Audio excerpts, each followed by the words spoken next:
Abalax will now cost $179.99, and in a cost-cutting measure will no longer include instructions.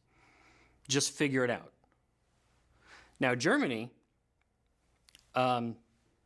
Nazi motorcycles with a cool sidecar will now cost $20,000. That's too much for this fascist. France, fancy bread is going up to $700, but the smugness and body odor, they're still free. Now, Ukraine is weak. Now, over here in Italy, those little chocolate mints at Olive Garden and the breadsticks, unlimited, no longer. They're going to start charging $0.25 for all of those. No! Now, here at the Vatican, the Vatican, indulgences are up to $1,000 per year in purgatory.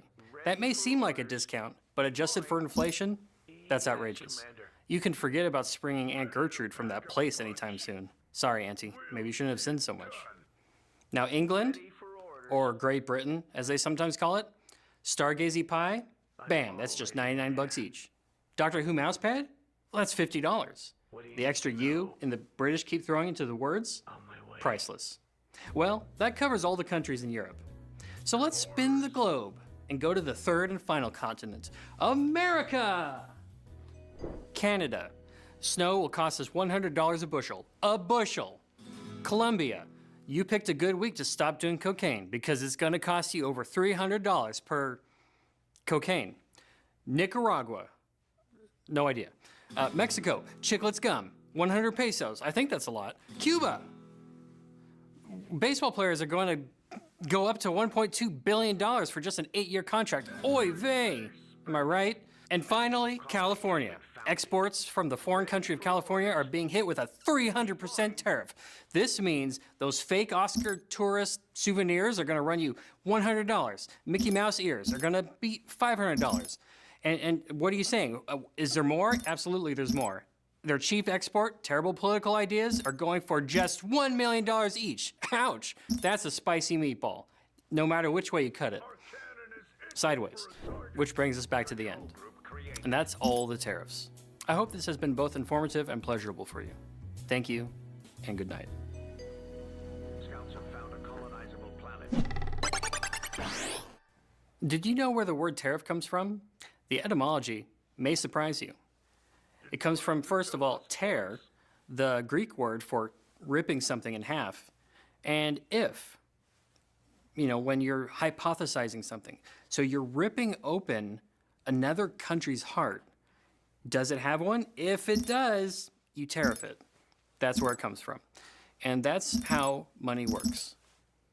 If my calculations are correct, you're at the end of the video and the end of the world. But it doesn't have to be the end of you. Just buy our brand new book, The Babylon Bee Guide to the Apocalypse. It's full of such helpful tips as how to punch and kick things, and how to build a bunker. And only then can you survive the apocalypse and make everyone else jealous because they're dead. Where to, Commander? So be it. Oh boy. Oh no.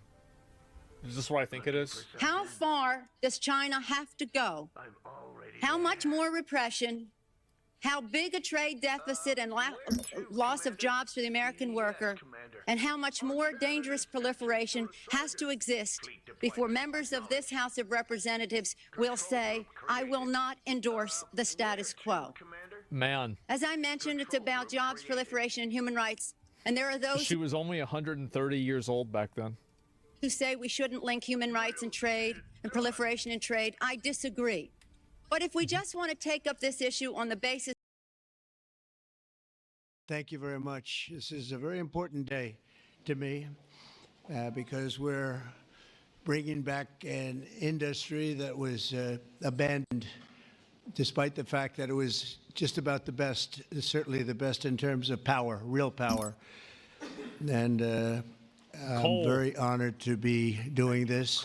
The countries went to beautiful, clean coal, and they've stayed there for many years, like China. There it is. China's opening 2 plants every week. All right. Germany went green, very green. They went so green they almost went out of business. Damn. Germany was finished. They went to wind. the wind wasn't blowing too much. Please, birds. And they went Please to bring all up the sorts of birds. other things. You know, the Green New Scam hit Germany too. And guess what? Now they're back to coal. They're opening up coal plants all over Germany. We're the ones that aren't doing it. I call it beautiful, clean coal. I told my people never use the word coal unless you put beautiful, clean before it. Right, Doc? So we call it beautiful, clean coal. Beautiful, clean coal. So today, Oh, God. thank you. Yeah. Today we're taking historic action to help American workers, miners, families, and consumers. We're ending Joe Biden's war on beautiful, clean coal once and for all. And it wasn't just Biden, it was Obama, and there were others. But we're doing the exact opposite. And all those plants that have been closed are going to be opened. If they're modern enough, or they'll be ripped down and brand new ones will be built. All We're right. going to put the miners back to work, and I said I was going to do this, and I've said it loud and clear, They send the kids to the mines. and it's time to do it, and we need it. And I look at these people behind me. I don't want to have any arm wrestling contests with any of them, but they've had a little more practice with the lifting things, I will say. But they are great people, and I know them indirectly for a long. That includes you guys, for a long time, and they're great people and with great families, and come from areas of the Oh, he's got country three that of them? we love Damn. and we really respect. And I want to thank Secretary Doug Actually, it's Burgum four. for doing such an incredible job. From the day I met him, I knew I wanted to have him in my cabinet.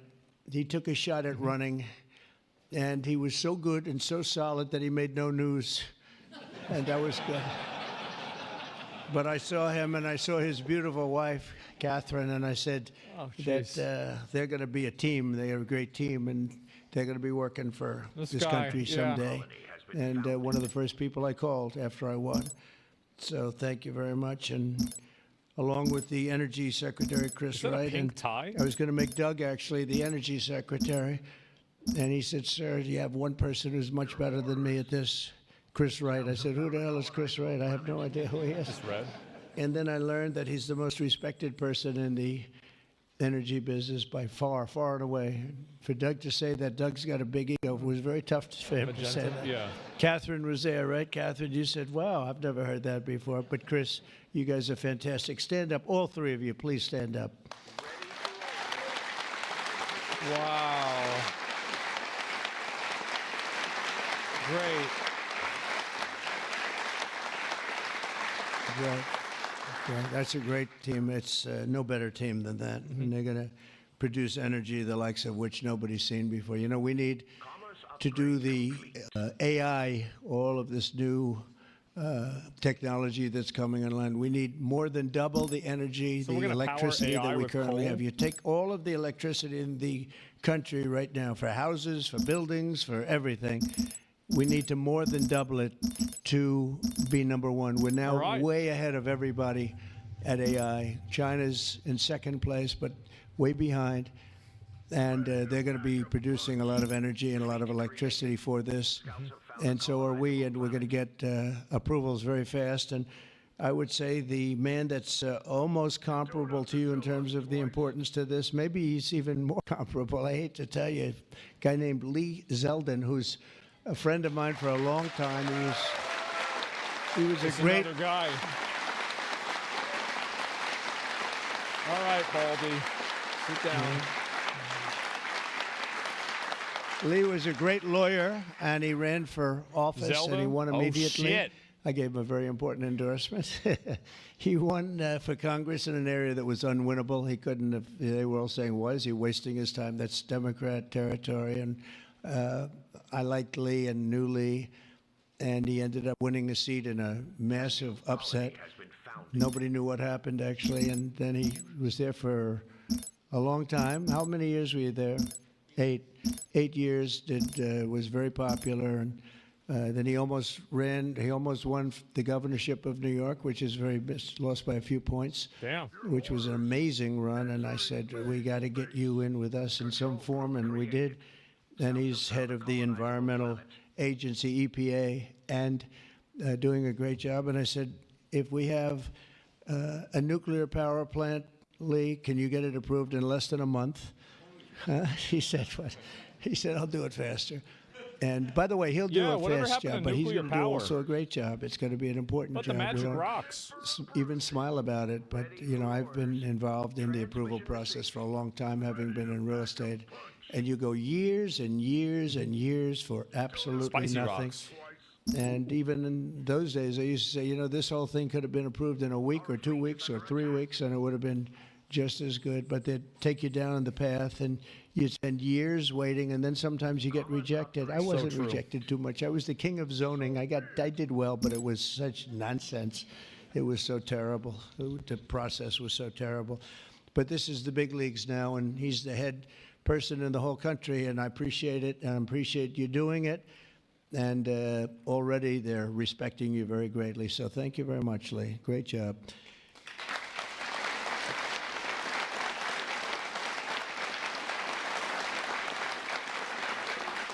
So we have a lot of senators and congressmen and women, and I'm going to just introduce the ones that I see here.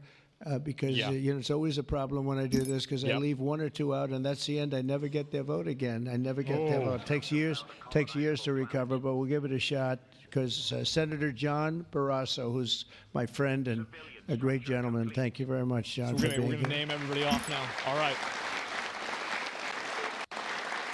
Thank you, John. Cynthia Lummis, fantastic woman who believes like I do, and she believes like I do in these people, right? She believes in them maybe even more than I do. That's pretty good from day one. Thank you, Cynthia. You're doing a fantastic job. Kevin Kramer, my friend. Where is Kevin? Kramer? Because Kevin, Oh shit! think he was here because he had They a brought him back. problem, and I just pay my respects. He wanted to be here so badly, but he had a difficult problem that he's working through, and we all love Kevin. John Hoven. John, thank you very much. Thank you very much. Go ahead. Steve Daines. Thank you, Steve. And Steve is a picker of great candidates, like he picked a guy named Tim Sheehy, who's here. Where's Tim? Where is Tim? Oh, Thank you, Sheehy. Tim. Right. And Tim Sheehy has turned out to be a wonderful senator, and that was your pick. And we went with it, and you were right. And we have a great one in Tim, so thank you, Tim. I and thought he was thank gonna you, make a trans joke. Steve. Shelley Moore Capito. Shelley, thank you very much. Yeah. I thought he was about West to do it. Virginia. From West Virginia, she has to like. You have no choice. Even if you didn't like it, you have to like all, right?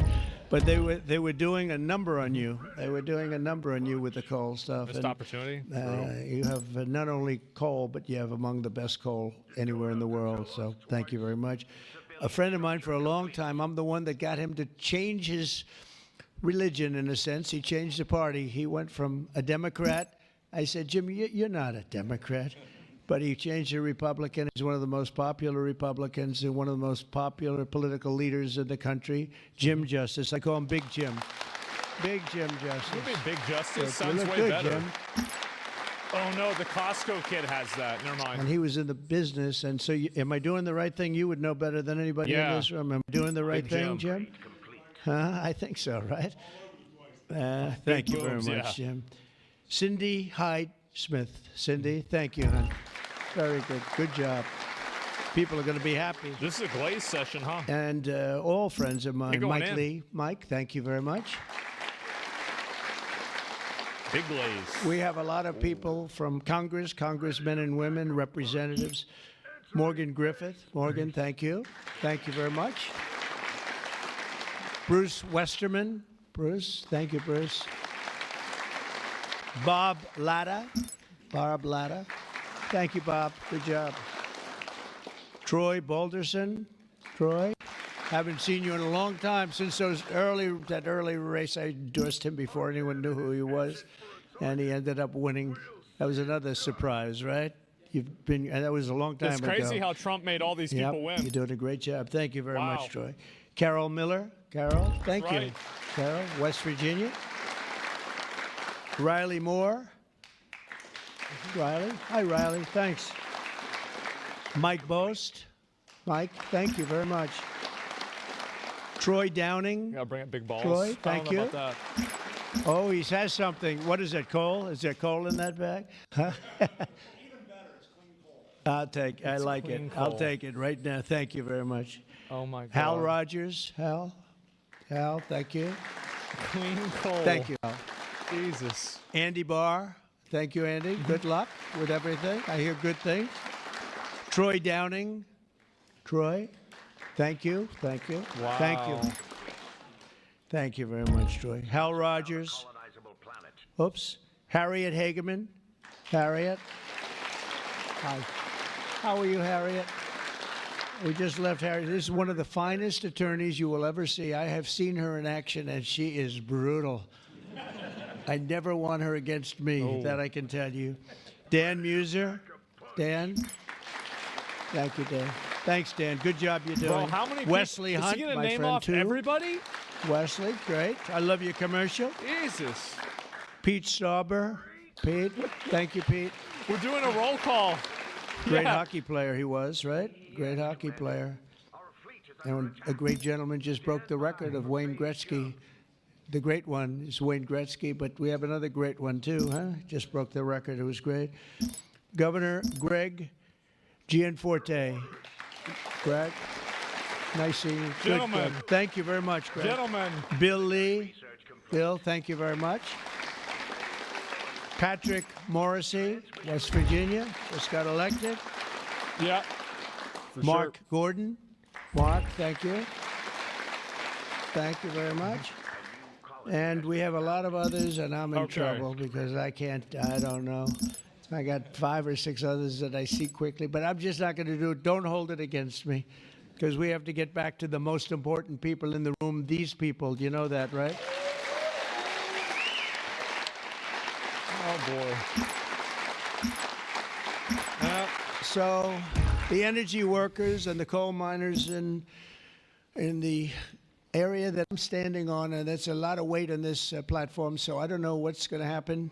I hope it's structurally designed for you guys. I don't Guy know. smiles. But we have just really well-deserving, great American patriots, and it's such an honor Oh God. to be here and making such a big move, such a bold move in energy. Because, you know, for years, people would just bemoan this industry and decimate the industry for absolutely no reason, because with modern technology and all of the other things that we do, it's one of the great forms of energy. That's why other countries, leading countries, are using it, some exclusively. For 4 long years, Joe Biden and congressional Democrats tried to abolish the American coal industry. They did everything in their power while he was awake, which wasn't much, shutting down dozens of coal plants, banning coal leases on federal lands, and putting thousands and thousands of coal miners out of work, destroying their lives, actually, destroying their lives. I'll never forget when I went to West Virginia, which I won by He can 48 be talking points, shit about I Joe think, Biden right? for years. Big Jim, I won by 48 points. But in the first campaign where Hillary Clinton was about 4 states too early, and she was talking about how bad coal was and how they were going to teach coal miners how to make widgets and gadgets and technology, which they didn't want to do. They want to mine. One thing I learned Remember about the learn the coal code? miners, that's what they want to do. You could give them a penthouse on Fifth They need to Avenue learn and the a different coal. kind of a job, and they'd be unhappy. They want to mine coal. That's what they love to do. And she Yeah. was going to put them in a high-tech industry where you make little Now they have to cell learn to phones and mine. things. I don't know. Do you think he'd be good at that? I don't know. You wouldn't. You don't want to be. And she was brutal about 3 weeks before, but then she had a problem. She went to West Virginia looking for votes, and that was a bad situation. You remember that? And there was a coal miner around the table with his family, and he was in tears because of what they had done to him and his family. And I hope he's still around, but that man made quite an impression on the world. I and think the what he's public. saying here is very true. And we ended up By the way. winning in a great election, but we ended up winning by a lot. The Democrats' Green New this is a big scam factor. killed jobs and sent prices soaring here in America. But meanwhile, China opened 2 coal plants every single week, and China. other countries likewise went very strongly back into coal. Some of them Bro, never he got heard off. China, he got Those sad. are the ones that didn't have the problems. The Biden energy policy was to put America last. We want to be last. We got to be last. Not a good policy. Under my administration, we're putting America first. It's very simple. America's always going to be first. Sounds good. On my first day in office, I terminated the Green New Scam.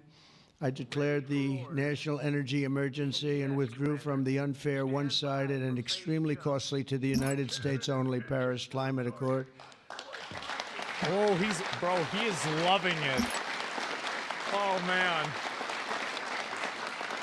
You know, under the Paris Climate Accord, we had a terrible situation. We would have paid over $1 trillion. Think of it, over $1 trillion. And Russia was paying almost nothing. Russia had a 1992 standard. China was paying nothing. China didn't kick in until 2035. This was 5 years ago. So they didn't kick in for many years. India had no standard whatsoever. But we had the highest standard you could imagine. We had to start paying from day one. And we had to pay lots of money. Wow. We paid for everything. That's a lot. So I was not a big fan of the Paris Accord. And I let it be known, and I got out of it early. Then they went back into it. We pulled out. And now we get back out of it. And hopefully we can be there for a long time, okay? A long time, because it was a scam to take money away Easy, from the that's United right. States and actually hurt us very badly with coal and with other things. Now, under the executive order that I will sign in a few moments, we're slashing unnecessary regulations that targeted the beautiful clean coal. Yo, fuck regulations. We will rapidly expedite leases for coal mining Yeah. on federal lands, and these two gentlemen are going to do a real job of it. You've already started. And we'll streamline permitting. We will end the government bias against coal, and we're going to unlock the sweeping authorities of Defense Production Act, the Defense Production Act, to turbocharge coal mining in America. They made it impossible. You actually, I know a friend of mine has a plant. He said, you know, it's a shame. I'm ripping it down and I'm replacing it with another form of energy. I won't tell you because it's also very good, but it's not as powerful as this. He said, you know, the plant I'm building, the new plant, is literally half as good. It's no less, you know, it's not probably even as good environmentally, but he said it produced half the power for more money, much more money. It'll never compete with that beautiful plant I have down the road, which was really a modernized coal plant. Well, he'll be happy to know that he can open that plant up very quickly, and it's going to produce a lot. But he was complaining. He said, this is so much better. He wasn't doing that as politicking me. He was doing that because that's what he felt. And he knew every form of energy. We talked about that. He knew every form of energy. But our government is going to do something that's very different. What I And miss? I don't think even you two know about this. This was my idea from about 15 minutes before I got up here. You call me out?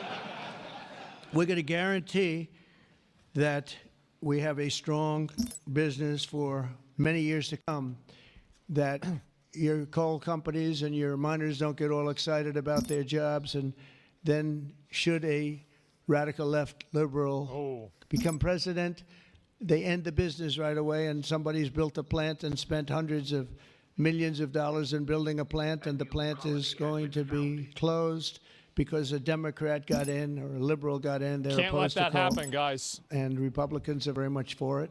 Clean coal.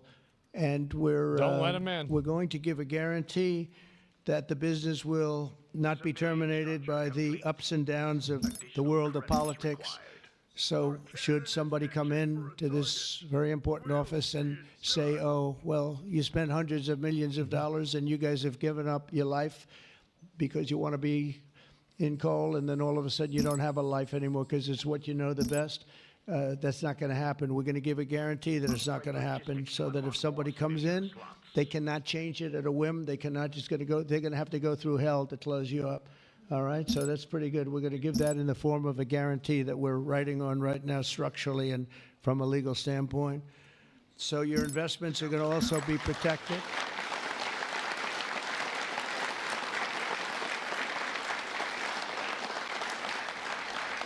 And you're going to have no reason to be concerned about your future, your life, or your investment if you're a miner, as this great governor was a miner. Actually, he was one of the larger coal miners. He could fit up here very easily, you know, Big Jim.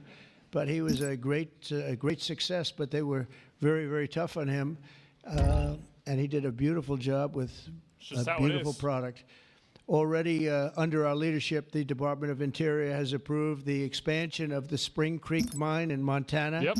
supporting 280 coal mining jobs and unlocking over 40 million tons of coal. 40 million. And there's more to come. That's an ass Spring load Creek. of coal.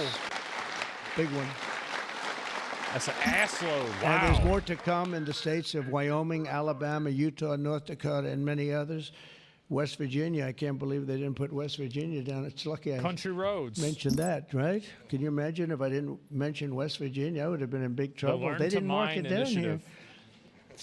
Good to have a president like that can They- pick that up, right? You think Joe Biden would have picked that up? I don't think so. God, here Gee, we they didn't go. mention West Virginia. I don't think so. I don't think he'd be standing up here either.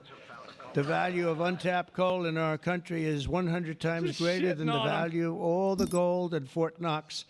And we're going to unleash it and make America rich and powerful again.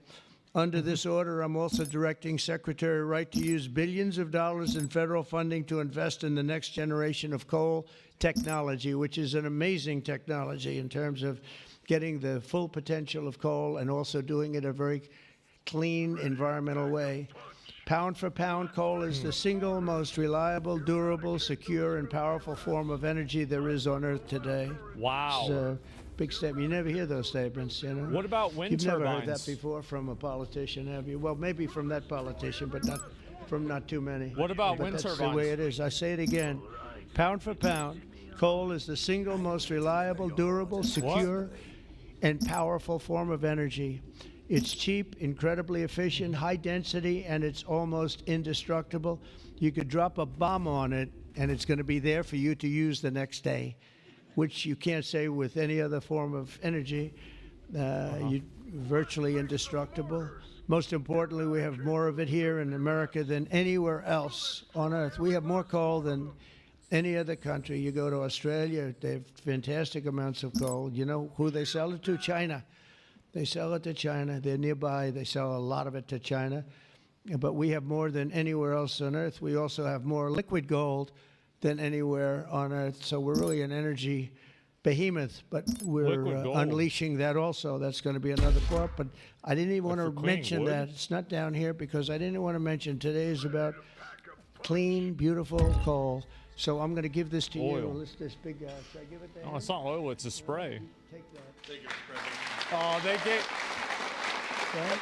he gave it to the big boy. All right.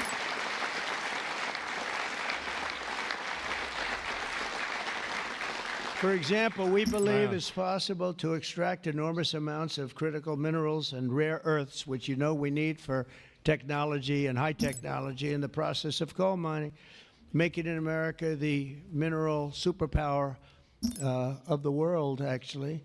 In addition, I'm instructing the Department of Justice to identify and fight every single unconstitutional state or local regulation that's putting our coal miners out of business. And we are Yeah. withdrawing all of those objections from our government today. It's all being withdrawn. So all of you people that have been fighting for your lives, we are withdrawing all of that today. We have excellent lawyers. Excellent. Have you noticed that lots yeah, of law 'cause firms they have won been the Supreme signing Court up with cases. Trump? Yep. $100 million, was a Donald another W. Day. $100 million It was. Military research for complete. damages that they've done.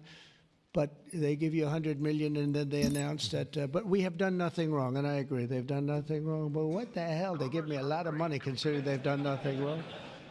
And we'll use some of those people, some of those great firms. They are great firms too. They just had a bad moment. But we're going to use some of those firms to work with you on your leasing and your other things, and they'll do a great job. I think they're going to do a fantastic job. And for those of you that want to know the tariffs, you've been hearing about tariffs, we're taking in almost $2 billion a day in tariffs. $2 billion a day. And Damn. we're doing very well. That's a lot of money. When do I get it? and we're doing very well in making, I call them tailored deals, not off the rack. These are tailored, highly tailored deals. Right now, Japan is flying here to make a deal. What do you mean? South Korea is flying here to make a deal, and others are flying here. I mean, my only problem is I'm not sure I have enough. We're going to have to use those great law firms, I think, to help us with that. But we're going to probably do that, actually. We're going to use them. Yeah, we're getting everybody them for from the South right Korea is price coming over. because we need a lot of talent. We have a lot of countries coming in that want to make deals. If I told them about making those deals 2 years ago or 3 years ago or 5 years ago, they'd be laughing at us. Now they're all signing up. Mike, you know that. So it's going to be a great thing. But we're think of that, $2 billion a day. That's a lot of money. That's a lot of money even in the coal business, isn't it, huh? It's a lot of money. And America's going to be very rich again very soon. You're going to see that happening. You see it all along. And it's so that whole situation that, you know, it was somewhat explosive. But if we didn't do that, we wouldn't be talking the way we're talking right now. It's been amazing what's happened. Sometimes you have to mix it up a little bit, but we've had great consideration. We've had talks with many countries, over 70. They all want to come in. Our problem is can't see that many that fast. Yeah, we got. Yeah. But we don't have to because, as you know, the tariffs are on, and the money is pouring in He tariffed China at a again level that today. we've never seen before. Bonus 50%. And it's going to be great for us. It's going to be great for other countries. We've been ripped off and abused by countries for many years It's with not the 104, tariff it's more. situation. They've used tariffs against us. We didn't use tariffs against them or in any way. I mean, we just didn't use them of any monumental proportion. And so we are doing it now. We have tariffs on cars. We have tariffs on lumber, tariffs on steel and aluminum. Steel plants are going up because of it all over the country. We have 25% tariffs on steel and aluminum. And I think the steel workers like me even more than the coal miners like me. I'm pretty sure that that's true. We have, instead of having no steel business, I put them on originally in my first term. We wouldn't have had one steel mill in the United States if I didn't do that. And now we upped it, and This guy, bro. not only are Jeff. we taking in a lot of money, but we're protecting our workers, our steel workers. We're protecting our steel industry. And one thing you know, that steel and things like steel you need, because you need it from a defense standpoint. You need steel for your tanks and your planes and your everything. And certain industries you can get away with not having, but others you need, and steel is one you need. So I want to let you know that's in full force and effect. And literally, as we speak, I spoke to executives in the steel industry over the last few days, and they're all coming in to build plants in the United States of America because Well, that's if good. you build them in the United States, No you have tariffs. no tariffs to pay. Yeah. There are no tariffs to pay, zero. If you build them outside using outside labor and hurting our businesses, and There's a lot of tariffs. you send your product in, you have to pay a price for that, and they will be having tariffs, as you know. It's an amazing thing. This has been something used against us for many years by other countries, Like Canada. China in particular, but And others, China. not just China, others, and taken advantage of us, ripped us off, and left us for dead, frankly. And I believe if I didn't become your president, I believe that this country would have had problems like they've never had before, because it was serious damage in so many other ways. Not only the border, where people came rushing into our country from yeah. prisons and jails and mental institutions, murderers, drug dealers, and some vicious criminals. 11,088 murderers came into our country. We have to get them out. We're getting them out. 11,088. Of that number, half committed murder on more than two people. And this is what they allowed Get 'em into our out. country with their open border policy of lunacy. And we're taking care of that, just like we're taking care of you today. We're taking care of that. I want to thank Kristi Noem and Tom Homan for doing an unbelievable job. The whole Gotta thing catch is 'em all. the job they're doing is incredible. It's really an unforced error. It should have never happened that we have to be spending such time and resources, Mr. Senator, right, on getting people out of our country that shouldn't be here. I mean, literally from mental institutions, insane asylums were opened up and emptied into our country. Prisons from all over the world, not just South America, prisons from, think of this, from Africa, the Congo, a lot of people from the Congo, prisons in the Congo, prisons from Asia, from all over were opened up. And I knew that when I heard it was an open border policy. I said, if you do that, every country is going to be dumping people that they don't want into our country. And that's what's happened, but we're cleaning it out. And the courts, we had a good decision, as you know, from the Supreme Court, allowing us to do that. We have judges that didn't want us to do it. We have judges that wanted the very evil gang members from Trendy, Iroquois, and MS-13. They didn't want them taken out of the country and put in very powerful prisons. When you look, you've all seen those clips, pretty amazing clips. We saw, the music video. I want to thank El Salvador. They've done an incredible job. But we've been fortunately winning those cases. But we have judges that are out of control that say, oh, bring them back, bring them back. We don't want them back. We don't want them back. Can you imagine? You spend all of that time, energy, and money on getting them out, and then you have a judge that sits there, a local judge who sits there, federal judges sit there and says, no, bring them back. One was brought back, or they want to bring him back because he wasn't a member of Tren de Aragua. He was a member of MS-13, which is just as bad. Oh! So they misidentified him, but it sounds to me like he was a member of MS-13, so they want him brought back because he wasn't treated properly. Oh, wow, too bad. We got to be smart. Our country's got to get a lot smarter than it is, but we have to give the people that are empowered to do this kind of work, and it's not pleasant work. We have to give them we have to give them the option of making our country great again, and that's what they're doing, and I have great respect for those people. And they're doing it out of love. They could get a much easier job. They're doing it out of love for our country. It's so important, just like I'm doing this with coal today for love for our country.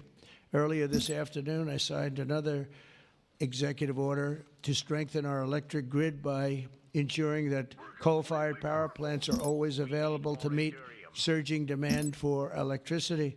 Unlike wind and solar, coal plants can run 24 hours a day in rain, sleet, or snow. All right. And you will not be subject to the incredible blackout situation that's taking place in California, where they have blackouts all the time. Coal seems pretty good. It's an amazing thing with California. They have blackouts and brownouts at levels that nobody's ever seen before. And all they want to do is keep going the way they're going. And they're doing a very poor job. As you probably heard, I released billions of gallons of water going in from upstate California, from the most northern parts of California. Probably comes in from Canada to a certain extent. Thank you very much, Canada. We appreciate it. And I released it. It was being sent out to the Pacific Ocean. I've been working on Gavin and some of the politicians for years, and they didn't want to do that because they were protecting a smelt, a fish that was perhaps in trouble, but it's not unique to that area. And because of that, you had numbers, you had fires. Nobody's ever seen anything like what happened. Think of what it would have been like if you had fire hydrants that had water in them, if you had sprinkler systems in houses. A lot of these luxury houses where they had beautiful sprinkler systems, there was no water. They had no water to put out the fires. Water is very good for putting out fires. You know, they just didn't learn it. But we now have millions of gallons, billions actually, they say, of gallons of water pouring into California from the Pacific Northwest, I guess they would say, mostly Pacific Northwest, but other parts of the northern sections of California and beyond. And it's a beautiful thing to see. I saw a picture of it this morning. The water's just flowing down there. I said, why didn't they do this? I told them to do it my first term. I said, do it. And I don't know. I think the second term is just more powerful. They do it.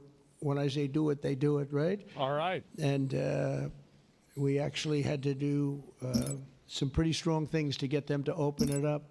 They had, think of this, they had all that water pouring out right into the Pacific. They had a big valve, like a giant valve as big as this room, and they turned the valve. Takes 1 day to turn it. and they face it toward the Pacific Ocean and the water, all that was coming down, all millions and millions of gallons coming down, they put it into the Pacific Ocean, which for the Pacific Ocean is like a drop of water. But for California, it would have been 'Cause it's really big. unbelievable. So we did it. I'm very proud of the fact that we did it. We did that against a lot of Super heat big. and a lot of environmental nonsense. From now on, we'll ensure that our nation's critically needed coal plants, as an example, remain online and fully operational. They're always going to be operational. And again, we're going to have guarantees that government cannot close them down, close you down, and destroy your lives. To that end, I'm also instructing Secretary Wright to save the Cholla coal plant in Arizona, big plant, which has been slated for destruction. Uh-oh. We're going to keep those coal miners on the job. Going to tell them to just remain calm, because we're going to have that plant opening and burning the clean coal, beautiful clean coal, in a very short period of time. You know all about that, right? Uh-huh. Great. That's what we need, boys. Finally. That's a big one. As part of our historic deregulatory efforts this afternoon, I'm also granting immediate relief to 47 companies operating 66 coal plants, very big ones all over the country, recusing and making them available for coal production almost in the immediate future. But we're going to be crushing Biden-era environmental restrictions. These are restrictions that made it impossible to do anything having to do, Why would frankly, Biden with do energy, that? even beyond coal. Wow. It's really beyond even coal. What an We idiot. have clean air, we have clean water, and now we have clean coal. And at the same time, we're gonna do other things and with other forms of technology and also There's energy, AutoPin? like our country has never really seen before and never been known to do before, because of all sorts of restrictions having to do with the Green New Scam, which, by the way, was devised by somebody that Yeah. never even studied. You know that they never even studied anything to do with the environment. It was a young congresswoman. She came up with the idea. Oh, no. And based on Is he that, gonna I say her guess we name? only have, well, actually, we should have all been gone because they gave us only a few years left on Earth, right? Right, Greg? We were going to be gone. We're all Oh, going to be jeez. gone. The environment. No, what they have to worry about is the nuclear heat. They don't have to worry about environmental heat. They have to worry about nuclear heat. And if we're smart, we're working on that right now with others having to do with Iran and some other countries. But that's the heat you're going to have to worry about. You don't have to worry about the air is getting warmer. The ocean will rise 1/4 of an inch within the next 500 to 600 years, giving you a little bit more waterfront property. They say this is going to, these guys can handle that. The nuclear we have a bigger problem with, right? So we're going to make sure that that's safe. We're going to make sure that that's safe. With us today are some Really? of the amazing workers who will benefit from these policies, the policies that we're doing and so proud of doing, Gentlemen. including Jeff Crow, a miner from West Virginia. Jeff, would you come up and say a few words? Okay. Great. I told you guys. He's going to be on one now. Good afternoon, Mr. President. I want to first thank you for having me and my fellow miners here. It is an honor and a privilege to be a part of today's events. I believe this past November that America clearly spoke about what we wanted for our country. It is reassuring for Americans He's got a to have coal. a Look president at that. in office who will truly put the United States of America above all else. He says, true, brother.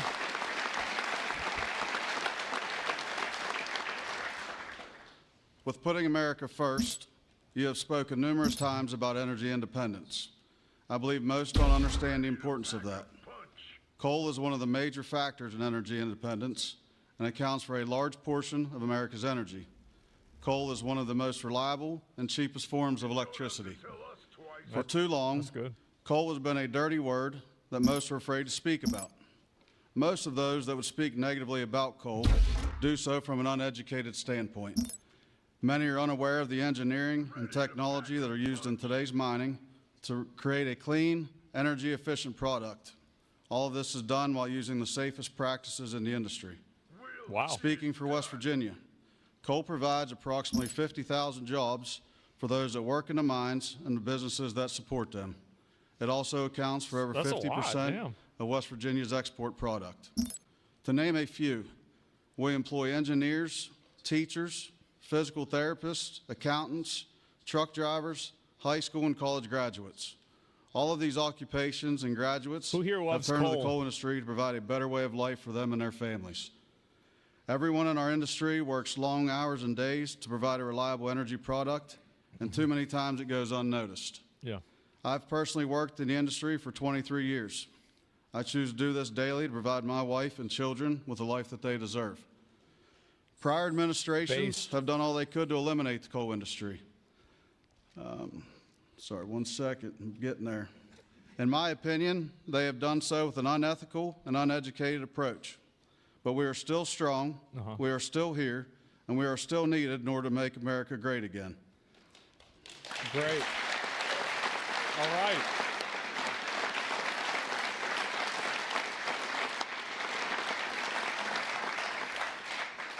Having a president and an administration that understands the need and importance Amazing. of coal is more than appreciated.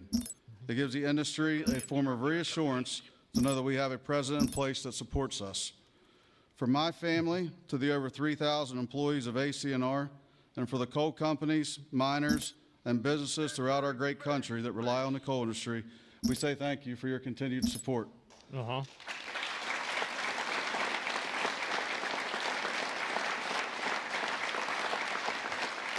Yep. I personally thank you for what you do for our country and for our industry. It has been my pleasure to be here today to help you usher in the golden age of America. Oh, that's great. Yeah. Thank you. Of course. Appreciate that. Thank you. Time to invest in coal company stocks. That's right. It's the future, guys.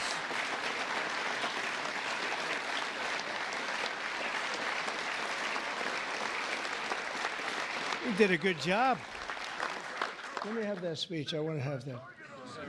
Yes. I had a couple of good lines in there when I came up. No, actually, what I want to do, I'm going to sign it for you because I think, I mean, Oh, he worked hard. man. Look at it, and look how good his eyes must be to read that.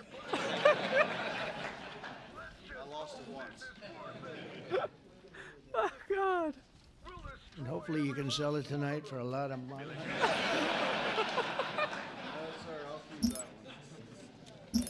Oh, my God. Okay. That's great. Thank you very much.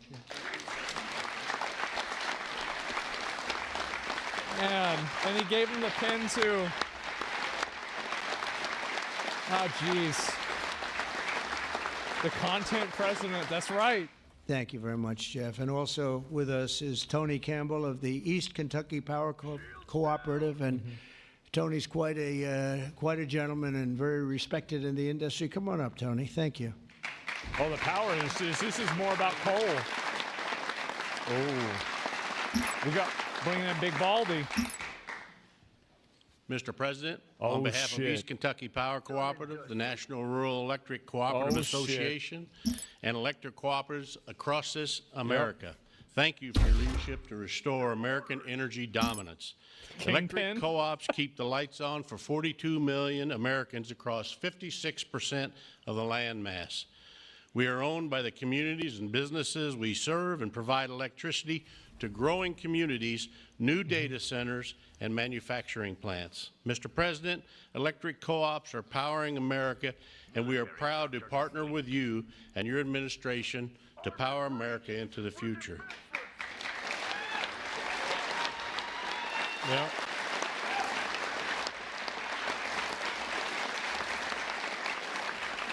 Our electric cooperatives in Kentucky understands the importance of reliable, affordable, and American-made energy, especially coal and natural gas. Coal fuels most of the electricity generated by our cooperative. America must that keep right? coal plants open and running to ensure reliable electricity when we need it most. To meet growing demand W over the Coal. next decade and ensure fuel security, America will need more always available electric generation power, such as coal. And we want to recognize the hardworking American men, women that support our mission. To all America's line workers, our coal miners, thank you for your dedicated service to our country.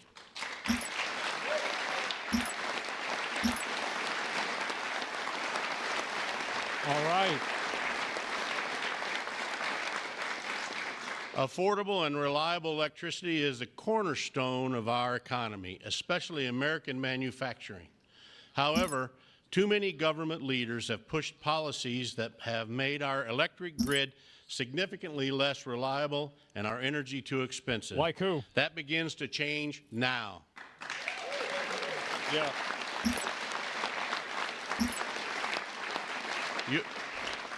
Your actions today will prevent the premature closing of essential power plants and help us meet tomorrow's energy needs.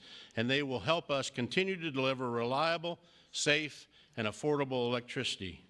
Mr. President, thank you in particular for providing immediate, much-needed relief from the Biden EPA regulations that would force the shutdown of critical coal units. There it is. You knew they were going to bring him up. Finally, I want to say congratulations on the all-star energy team you've assembled. Electric co-ops have already been working with Secretaries Burgum, Wright, and Rollins, and Administrator Zeldin, and we are excited for all we can accomplish together.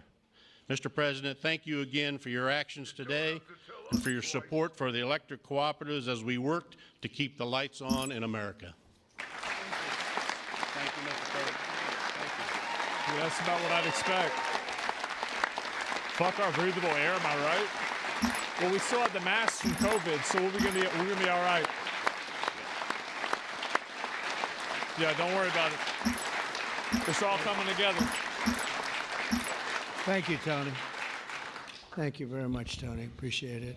Every day under the Trump administration, we will continue to lower costs for American families, create jobs for American workers, and very importantly, unlock unlimited amounts of affordable American energy, including, as I said, and I'll say for the last time, beautiful, clean coal. Our country is blessed. Oh, man. The last time? I got a feeling it's not. Our country is blessed with the most abundant natural resources on earth, as nobody has what we have. And we're going to use it, too. We're going to use it in a very responsible way. Together, we're going to tap that magnificent potential to give our people the glorious future that they deserve, better than they've ever had in the past. I mean, they had a good future. A little, if you look 20 years ago, they thought they had a good future, and it was ripped away from them, torn away from them with nonsense. And we're not going to let that happen. This is going to be a glorious future for them. And I want to thank everybody for being here. And I want to thank you and you and you and that whole group. Okay, we're going to have the signing now. And our senators, by the way, and our great congressmen and women for being here in such a large number, because you've been helping us make these decisions. These are big decisions, and this is a really big one. And this is one that's going to be, really big. I think we're going to look back and with great pride at what we've done today, not just in putting people to work, but at really reawakening our country. And thank you very much, and thank you all for being here. Thank you very much.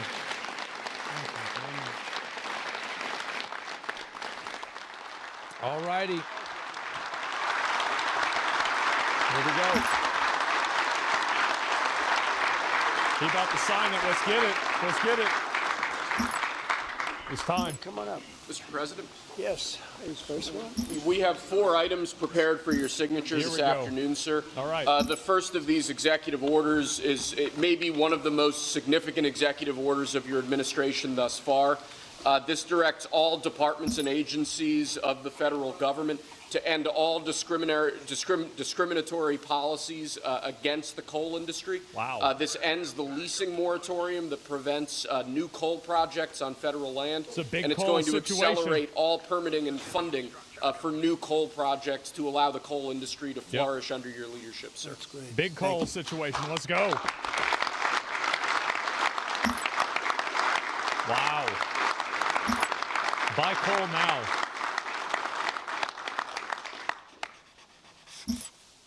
Okay.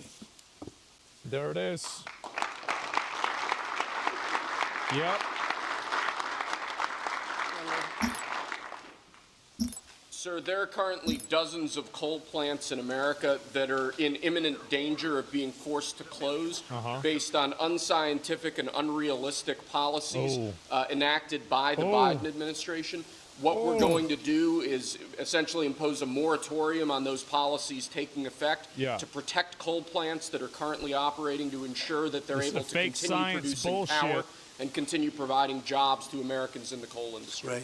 Thank you very much. True, brother.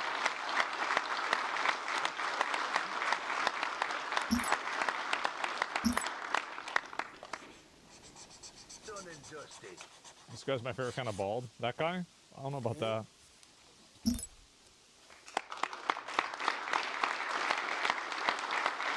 Wow. Looks good. Sir, you've made grid reliability and security a key focus of this administration. This executive order is going to promote grid security and reliability by ensuring in part that our grid policies are focused on secure and effective energy production and energy transmission, as opposed to woke policies that discriminate against secure sources of power like coal and other fossil fuels. Oh, shit. We'll sign that one right now. Get it out of there. Yep.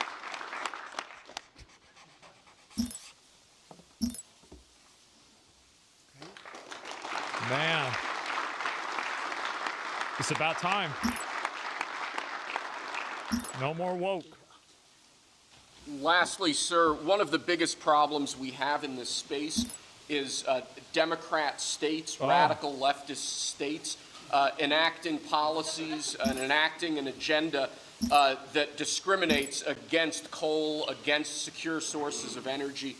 Many of these policies are unconstitutional and illegal, and with this executive order, you're going to be instructing your Department of Justice to vigorously pursue and investigate these state policies that we believe are illegal or unconstitutional. Wow, okay.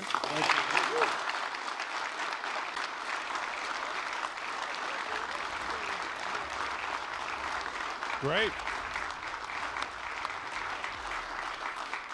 Put him in jail. Thank you very much. Great job. He went to Harvard when Harvard was good. It was a while ago. Oh my God. Oh my God. Jesus Christ.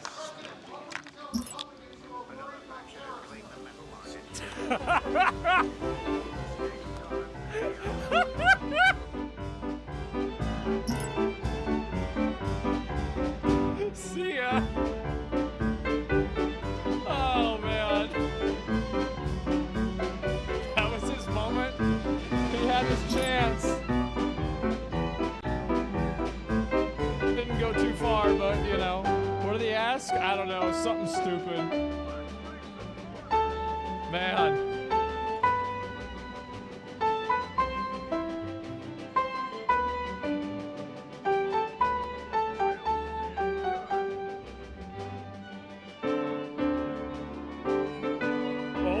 That's a fact. Yep. Yep, brother. Yep, yep, yep. That's right. Man. So we're bringing back coal. Well, that's great. Okay. Well, fuck. I guess so. We've got. We're bringing back coal. That's pretty big, right? I mean, like we haven't had that for a while, and I feel like this is a pretty good event, right? I mean, our children will hate us for this. Well, then we'll just be like the boomers, right? And that's it.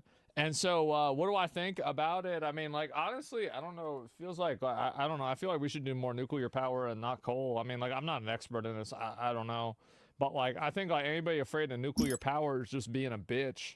And so, like, just go and do that instead. Like, that's what I would rather see. But, like, I'm not a fucking expert in this. So, like, I'm not really going to go and be like, this is what we should do. Because I really don't know what we should do with this. I have no idea. So, yeah, it's the same thing with fucking, what do you call it? With coal. Like, I don't know how safe coal is. I have no idea. But yeah, the Karens banned nuclear out of fear. That makes sense. I could see that. I could easily see that. You know, that's probably what happened. Yeah, you know what? I don't know if that's true or not, but I think it's true. I think that's probably definitely true. And yeah, that definitely 100% happened. Yeah, I'm sure that happened now. And vote for Trump. I can't believe this is the state of politics. Imagine 10 or 20 years from now, we're cooked. Honestly, guys, like, I feel like if you voted for him and you're unhappy, you are a moron. Like, you are an idiot. If you voted for Trump and you're mad about what he's been doing, you are a dumbass. He said he was going to do all of this stuff. He said he was going to do the tariffs. He said he was going to get rid of the woke shit. He said he was going to get rid of, like, transgender in the military.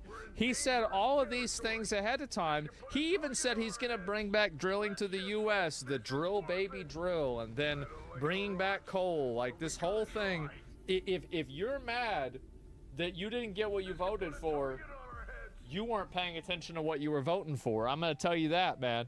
And yeah, that's it. Promises made, promises kept. For better or for worse, that's a fact. And so anyway, Trump is the last chance of the West. Well, we'll see what happens, right? But yeah, he was going to get rid of this in the military. Oh, men being pregnant? Yeah.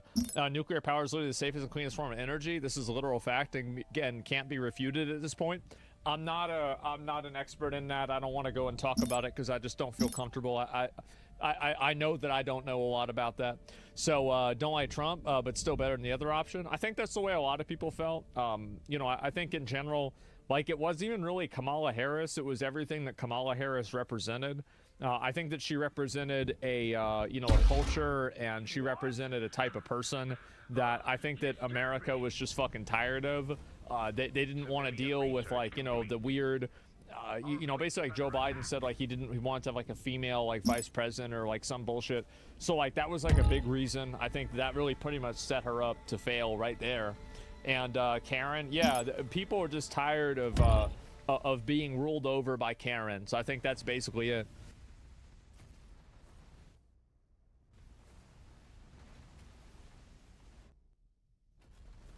So this guy, Vitali, he for a while was doing these, like, videos about catching predators.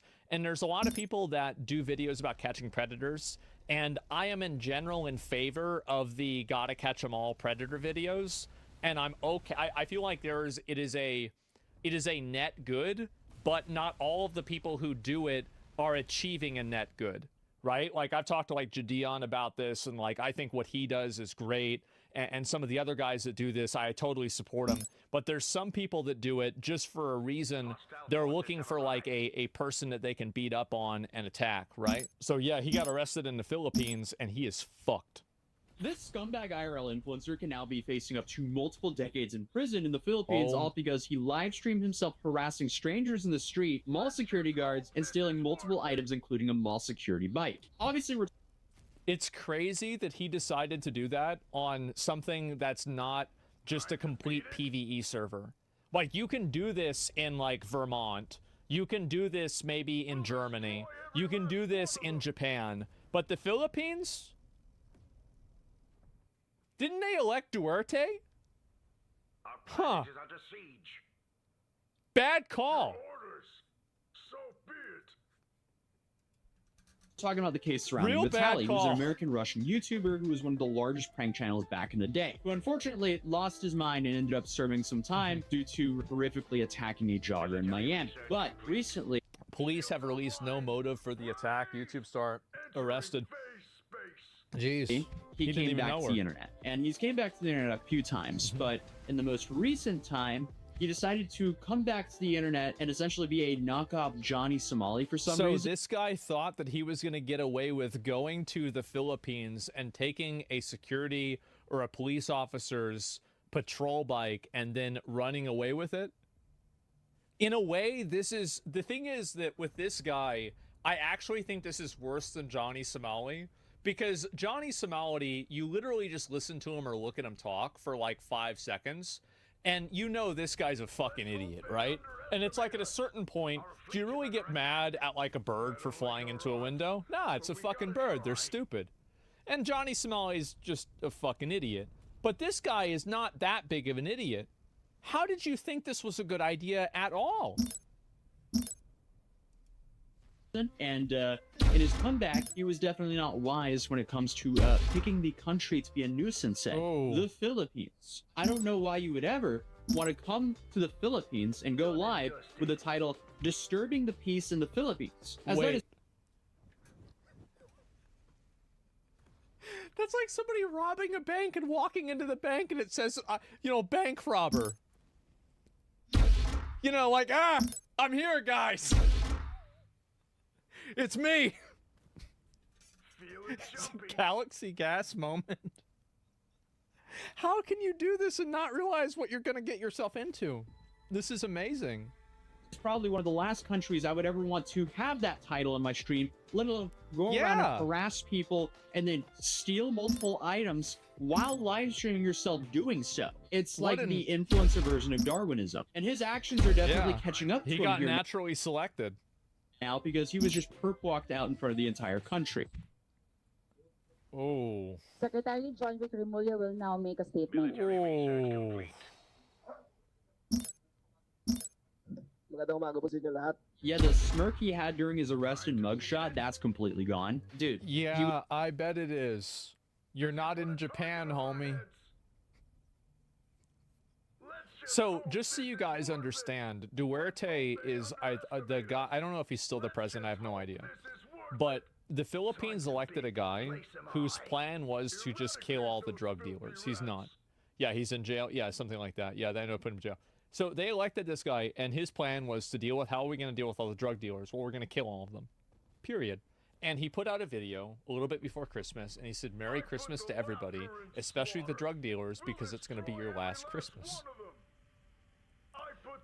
And they voted for this guy. And you thought it would be a good idea to go into their country and cause trouble. Big mistake. Real big mistake.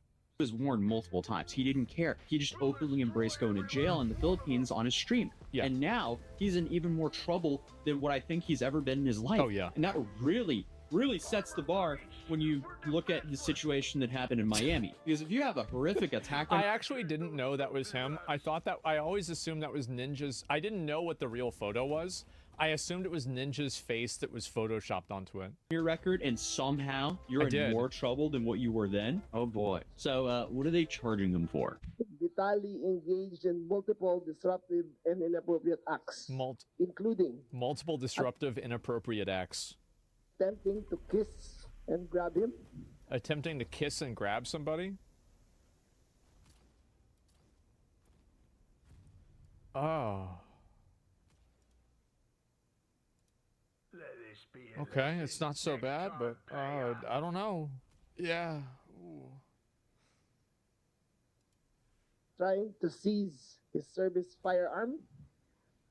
Taking videos. Wait, he tried to seize. Wait, let me listen to that again.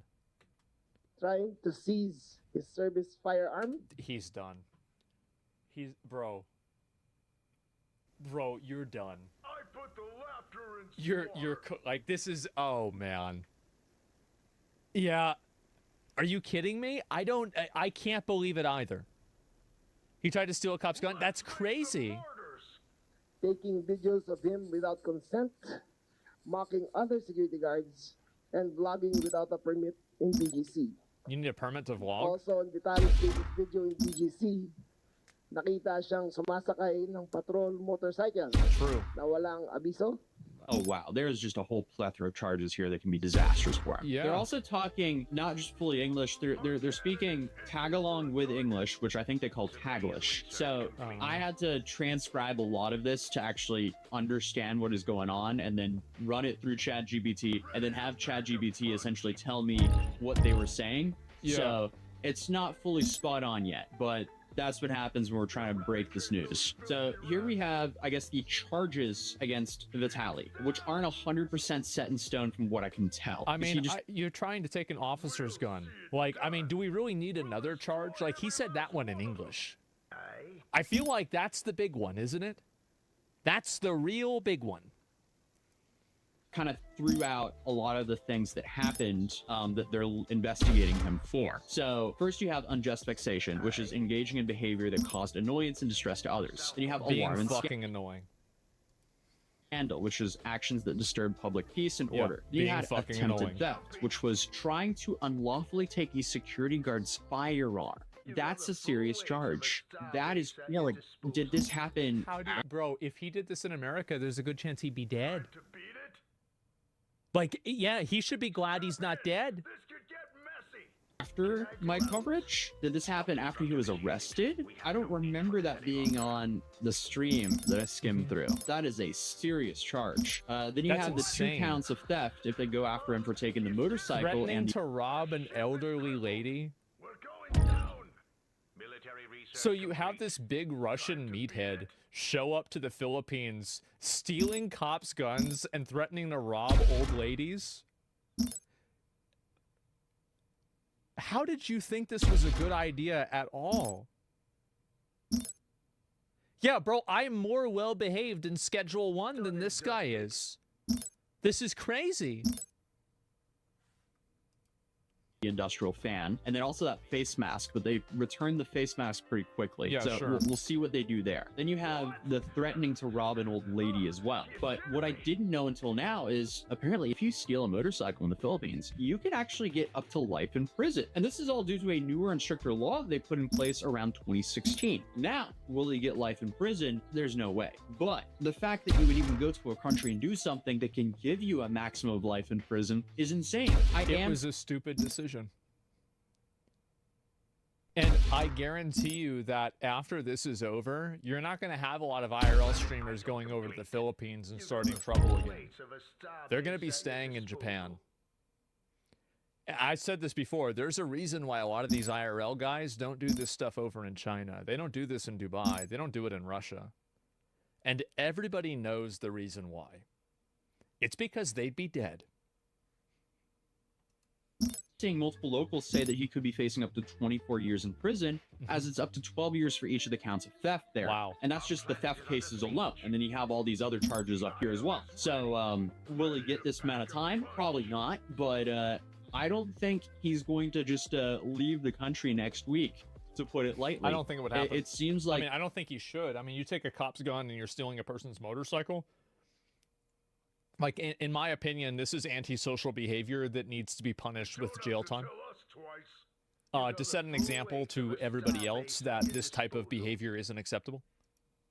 They very much so want to charge him. So then they go on to say that charges also stem from incidents where Vitaly is seen grabbing a security guard's hat, attempting to seize another guard's firearm, and threatening to rob a woman in Bonifacio Global C. Now, Secretary Romola, who is the guy that essentially had him perp walked out there in front of the whole country. Now, he said that Vitaly will not be deported immediately, but will remain in the Bureau of Immigration Detention Facility to face the charges filed against him. He also emphasized that no special treatment will be given, stating that we're done with foreigners who only insult Filipinos.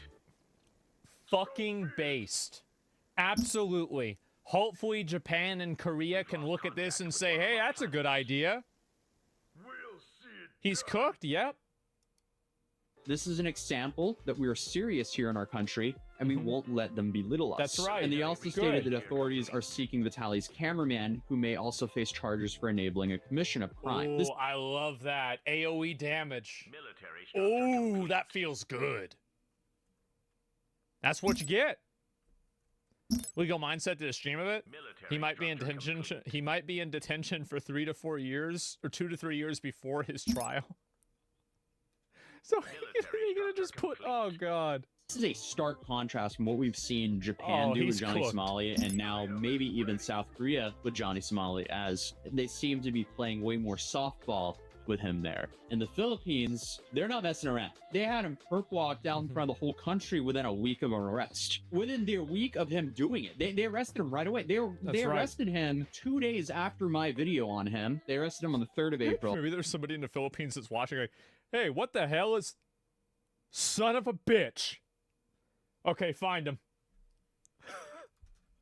Now on the 7th of April, they're having him perp walked out in front of the entire country saying, hey, we're going to make an example out of this guy. This is not okay. This is crazy. Why, as an influencer, would you ever go mess around and do this kind of content, especially not in your home country? Fair enough, if you actually understand the laws of the place that you're in, but still, please, never do stuff like this because, again, nobody has any sympathy for nuisance streamers. They don't. They're so annoying. Nobody likes them. Just get them the fuck out, man. Live They're in a world so where obnoxious. I can walk around in public without having to worry about being harassed by an IRL. Fucking exactly, yes. People don't want to go out in public and have to live their lives worried about some fucking freak ruining their day. Streamer. Is that so much to ask for? And I feel like everyone in the world deserves that very basic right. Exactly. If you're out in public, you shouldn't have some IRL streamer harassing you to try to get some sort of reaction so they can monetize it for their live stream. It's just not acceptable. But continuing, it says Vitaly's actions have drawn significant criticism and authorities are committed to ensuring accountability for his conduct in the Philippines. Here's a little snippet where he says that Vitaly has to take accountability for his own content. People have to take responsibility for the content they create. Fucking based.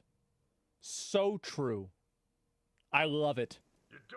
It is not a license to shame or to hurt or to besmirch anyone. A vlog on social media ay may kaakibat na responsibilidad. But then Vitaly gets in trouble during the press conference because for some reason the dude just can't stay serious even though his freedom is literally on the line here. Bro's freedom is literally at stake. And speaking of the other stake, he's also now banned from Kick.com. So that's... Bro, if you get banned from Kick, this is like being banished from the Shadow Realm. That's crazy. Stake deal is gone. He has officially been 404'd as he was so worried about becoming. Before we give our next question, may I just remind Mr. Vitaly to respect the secretary while he is speaking and not say anything or gesture anything that is out of the ordinary. Thank you so much. So may we call on Mr. Bro. So may we Stop, call stop, on man, Mr. stop. Rambo from BZXL. Oh boy, that is the stare of a man who wants to put you under the prison. Vitaly is in for a rough time. Who would have known that harassing people and just making an absolute fool out of yourself and I guess the platform that you represent would get you banned? I feel like it's pretty obvious. Well, but... Vitaly had a stake. If he had a deal with Kick and he's going around doing this, like if I was Eddie, I'd ban him too. Bro, we paid you money and you're going around doing this? Get the fuck out of here. Really? What the hell you think you're doing? I guess people need to be made examples of so others will learn. That's exactly right. No one wants this. And not even Kick wants this because Kick does not want to risk being banned in a whole country. So they're just going to quickly ban and get rid of whatever streamer that causes a commotion like that. But then a journalist asked if Vitaly is allowed to speak. Good morning, Secretary Jess Cruzat from ABS-CBN News. May I ask if Mr. Vitaly is allowed to speak? No, not today. Only in a formal inquest. All right. Okay. I mean, you could see... He's doing that hand shit, bro. Like, he's doing that hand... Oh, man. Let the bidding commence. Not today. Only in a formal inquest. All right. Okay. I mean, you could see Vitaly's disappointment there. Yeah. This is such an insane situation that's just so incredibly self-inflicted, like so many of the other stories that we cover. Why would you ever do this to yourself and to other people? But something I was not I know why you do it to you do it for content. You do it because people watch you do it. That's the reason. It's not. There's not a mystery here. It's obvious why he's doing it. But the problem is that if the reward outweighs the risk, people will pursue the reward. And so this guy is getting the opportunity to do this because people let him do it. Was being credited by the police for arresting him or for finding out about this. Because here a day ago, the Taguig City police station posted criminal charges filed against YouTuber Vitaly over viral BGC incident. Not the Taguig good. police station has taken swift and divisive action in response against a viral video involving Russian-American YouTuber Vitaly, That's who right. is now facing multiple criminal complaints following an incident at Bonifacio Global City that drew widespread public outrage. Authorities immediately launched an investigation after receiving reports from local Don't need much of an investigation. You just watch the clips. residents and security personnel who allegedly harassed the foreign content creator. This is like, I feel like if you're a cop, this is like being a fisherman and like a fish jumps out of the fucking out of the water into your boat. It's like right there. Yeah, they're just flopping around. Oh wow, okay, great. Well, fuck. That's easy. Gathered Shit, statements, okay. reviewed complaints Yeah. before the city's prosecutor's office on April 3rd, 2025. They also coordinated with hotel management and the local establishments in the area to secure evidence and ensure accountability. The incident stemmed from a video posted on April 1st, 2025 by the YouTube channel Atozi, titled "Scumbag IRL Streamer Destroys His Life in the Philippines Live." How do you make like like does he want this to happen? Like I don't even understand. Is this guy have like some kind of like a fucking does he want to go to jail in the Philippines? Why would you even make that your name? That title aged very well now. It sure did. Was not expecting to see my video in an official police statement though. I just Oh. saw his live stream and I was like, there's no way this guy's this stupid to be doing that there. Yeah. So I made a video on it. The video, which has reached over 600,000 views, shows Vitaly aggressively approaching and filming people in the street in Taguig. So this guy literally ratted out Vitaly to the Philippines, and now Vitaly might go to jail for over 20 years. Oh my god, bro. If this is true, that's gonna be the best thing ever. Vitaly, Oh, 32, was man. reportedly staying in a hotel in Fort Bonifacio during the visit. On March 31st, around 11 Fuck, a.m., yeah. he was seen walking along Bonifacio High Street where the incident What took a place. rat. He was caught on video confronting several individuals while making live streaming content for social media. According to reports, these affected include security guards and workers in the area. One guard said that Vitaly forcefully pulled his ID from his neck. Who is Another doing worker said that this? the YouTuber took his hat without permission. Yeah. While a third, also a security guard personnel, claimed that the foreigner tried to grab his service firearm. Yeah, Who okay, does- so I mean, that is a serious charge. That's insane. Recognizing the suspect's foreign nationality, the Taguig police also coordinated with the Bureau of Immigration to determine possible violations of immigration should have laws. been. A formal request was sent to the BI for updates of the YouTuber's current status for guidance and further action. Wow. Taguig authorities have issued a strong reminder to all visitors and online content creators to respect local laws. Duh. Warning that actions meant to harass or humiliate people, whether it's on camera or not, can have serious consequences. The Taguig City Police Station assured the public Just act right. This is what I've been saying forever. Like, I love when these other countries don't put up with this shit.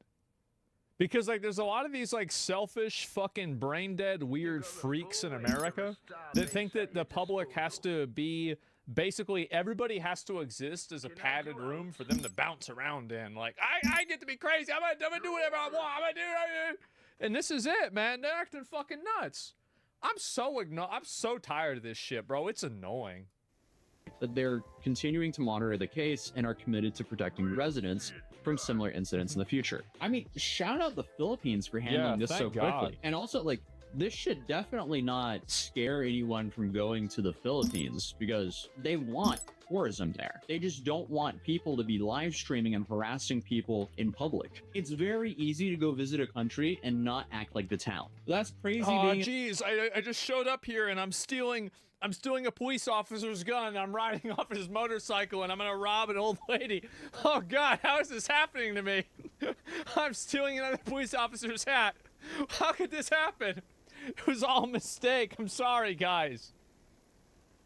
An official Filipino police I can't statement. help it. Shout out to all my Filipinos. I love you guys. I'm currently in a different setup, as you can see, because I'm currently traveling to go to yet another crazy influencer trial. I guess we just do that now. I've had a lot of fun doing it. So here we're going to another He went to case Johnny tomorrow, Somali's and trial. I have to get up at 5 in the morning. It's currently at 2:41 a.m. So I won't be 3 getting too hours. much sleep because I have to drive for a couple hours tomorrow to get to this court case because it is in the middle of nowhere. But hey, Oh if my this God. video gets like 75,000 likes, I might fly out to the Philippines as well to go to Vitaly's Oh my- trial. But other than that, if you're new here, feel free to subscribe and I'll see you in the next video. And yeah, drop a like on Okay. this video so maybe I can go to the Philippines as well. Peace. Yeah, I'm gonna link you all the video. Look, let me get to it. This scumbag. Bro, this is so fucking funny. This guy is cooked. The Philippines is actually pretty lenient. They need to not be lenient. They need to, guys. We need to have the trial that lands a YouTuber in jail for 10 years. Like, it should have been Johnny Somali. Like, get it to 75K. Yeah, get it up to 75K. Atosi, I watch Atosi's videos a lot. I like him a lot. And, you know, make sure to give him a like. Yeah, you've been killed. You did it in America? Maybe, right? I mean, it's possible. Tell Catchy. Yeah, I'll let her know. And what about the first YouTuber to get the death penalty? Now, I can't say how I would feel about that. But anyway, did Johnny Somali get off free? No, but it seems like he might not be going to jail for 15 years like he should be.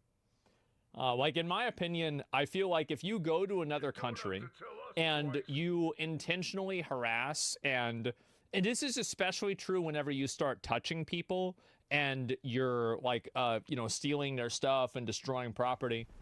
If you go to another country and you do that, like, this is what I said. Remember what I said about how America, like, you know, Trump is sending some of these clowns over to El Salvador, sending them to the fucking circus. Well, that's what you get. That's life. That's what you're going to have happen. And so when I see this happen, I think to myself, rip bozo. And so, like, I'm a big fan of sending those people to El Salvador. I love it. And so when I see these other countries, and the reason why, here's the reason. Here's the reason why I like it. This is the same way I would feel about this. Is that I don't understand why we tolerate so much antisocial bad behavior. I don't think it helps anybody. It doesn't do anything. It's not good for anyone. It's just negative, harmful, and bad. So yeah, that's the way I feel about it. That's what I think about it. That's where I'm at. It's by design. Well, then let's change the design. That's what I think. It pisses people off. That's it. Yeah, exactly. Build prisons in Greenland. Ooh, I like the sound of that. And the real issue is people that idolize this behavior. I think that there's always going to be a new crop of 12-year-olds that think this is funny. I mean, if you're a little kid, bro, like, you probably think this shit's funny. And I get it. I used to watch bum fights when I was a kid. I understand. Like, I'm not trying to be judgmental on some kid. But the fact is that, like, am I going to judge a kid that thinks it's funny, or am I going to judge the 32-year-old grown-ass motherfucking man that's doing it? I'm going to judge him. I think that's the way, that's the person who needs to get got.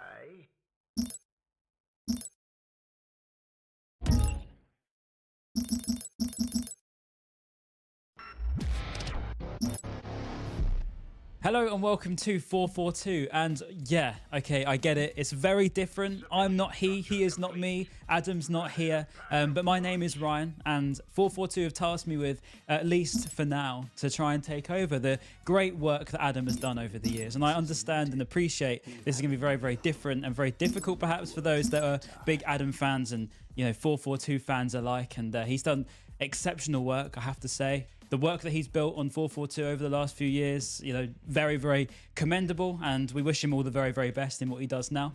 I am a football fan, much like the rest of us, and I'm not going to try and act like I'm not. I think Adam made a great, great thing of doing tactics, and I want to try and pick up from where he left off. And, you know, much like how this is a big change, I think change is different, change is now, and I feel like the Premier League has changed quite a lot this season. We have wiped out an enemy colony.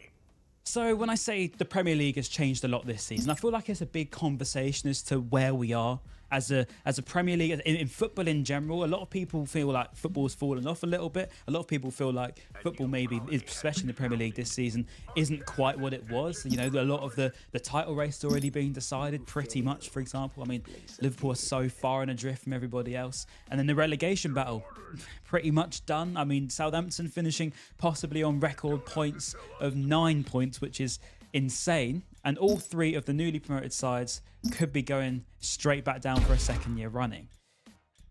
And yeah, I get there's a big shift, but I feel like there is one aspect of the Premier League that people maybe haven't spoken about enough, and that is that race for Europe. The race for Europe is probably as good as it ever has been. Now, if you can probably hear the seagull in the background, you'll know now that I'm in Brighton, and I'm a bit of a Brighton fan, right? I might as well get it out of the way. Right, okay, I'm sorry if there's any Palace fans in the comments that are now going to unsubscribe from 442. I can only apologise. But if you're a Chelsea fan, you probably would have tried to buy that seagull. Let's talk about that Champions League race, because there are a lot of sides, much like Brighton, much like Bournemouth, Newcastle, Villa, sides that realistically haven't had a sniff of European football in the past. You know, Champions League down on the South Coast would be absolutely immeasurable success. And weirdly enough, in this 442 magazine, I wrote a little something, and I said that I feel like we could finish 7th.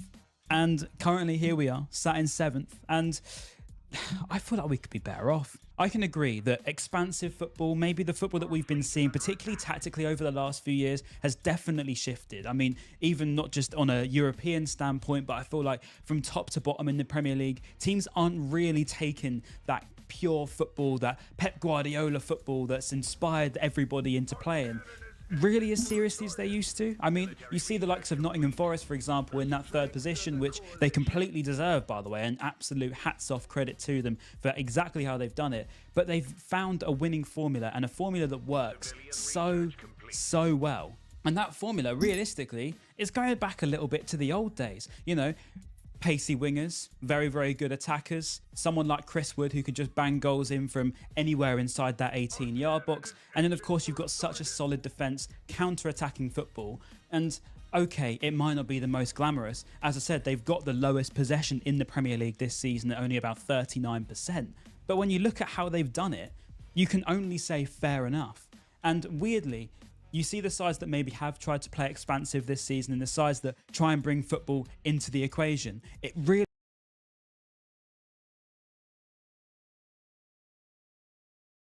So I will look at the direwolf thing, okay? They have bioengineered a dead species back to life, to an extent.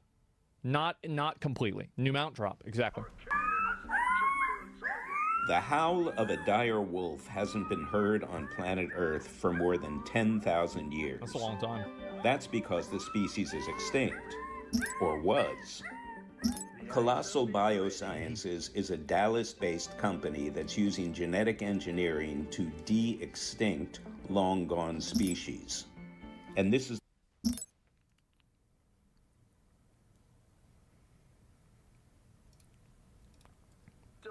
I want it. Can I do out? Yep. I want it back. I want it back. Bring him back. The first time Colossal's dire wolf pups, who are now 6 months old, big ones, have been seen by the public. That's crazy. Hey Ben, Jeff Kluger from Time Magazine. A pleasure to meet you. Tell me a little bit about what the goal is for de-extincting and rewilding ultimately. Why are you...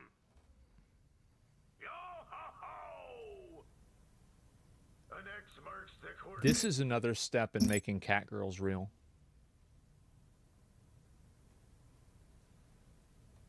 I just realized that. Holy fuck. You doing this work?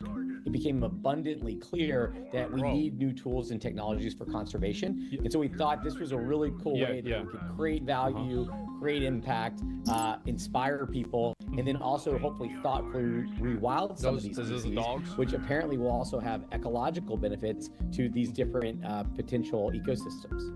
To try and do that, Colossal needed to understand dire wolves at a genetic level. Well, yeah, that's why the company has documented the process from the beginning and shared this footage with Time for a cover story. This Remus is a dire wolf. Holy fuck. So we can just 3D print more white rhinos? That seems pretty easy. Fuck. So can you tell me a little bit about what went into engineering the dire wolf? We extracted DNA from 2 fossils that we knew from previous work had some amount of preserved ancient DNA.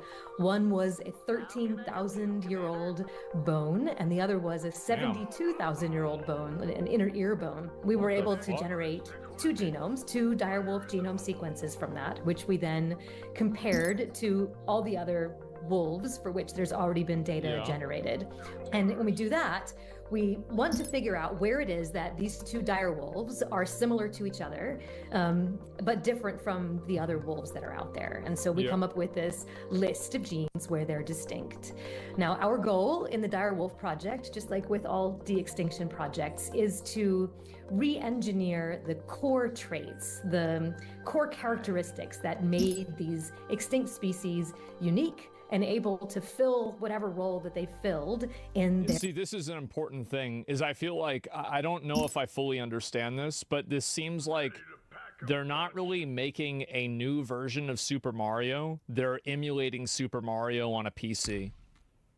I think that's effectively like a metaphor for what they're doing here. We have no need for this any longer. their ecosystems when they were still alive. Using this knowledge, Colossal then made 20 modifications to 14 genes in the DNA of common gray wolf cells. So you make them white. These relatively few tweaks to the genetic code produce some big differences. The dire wolf's white coat, large size, characteristic vocalizations like that howling you heard at the beginning of the story, and more. That DNA was Can you still pet them? Like, or did they bite you now? Like, cause that's what I want to, like, if you, is this like, cause like you need to make it to where like they're like a cat. Referred to denucleated egg cells, meaning cells without their own genetic material, and then developed into embryos and were then implanted in the wombs of surrogate mothers, who were hound mixed dogs. What the fuck? We didn't know how big these embryos would grow and wanted to make sure that the surrogate was healthy. So we picked large dogs. Romulus and Remus, named after the Roman mythological twin brothers who were raised by a wolf, were born on October 1st. I thought Romulus and Remus were real, but them being raised by a wolf was not real. 2024. And in January, they were joined by a younger sister that the Colossal team named Khaleesi. Good one. Each wolf is on track to grow to as large as 6 feet long and 150 pounds. Colossal isn't planning to reintroduce them to the wild. Instead, the 3 dire wolves will live out their lives on a fenced 2,000-acre preserve. That's nice. Colossal does not want to disclose this location in order to protect the animals. That's smart.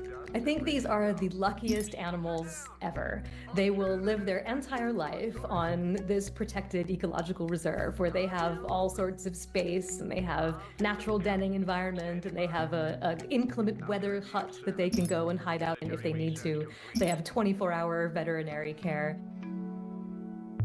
Dire wolves aren't the only species on Colossal's de-extinction agenda. Missed out. Civilian research complete.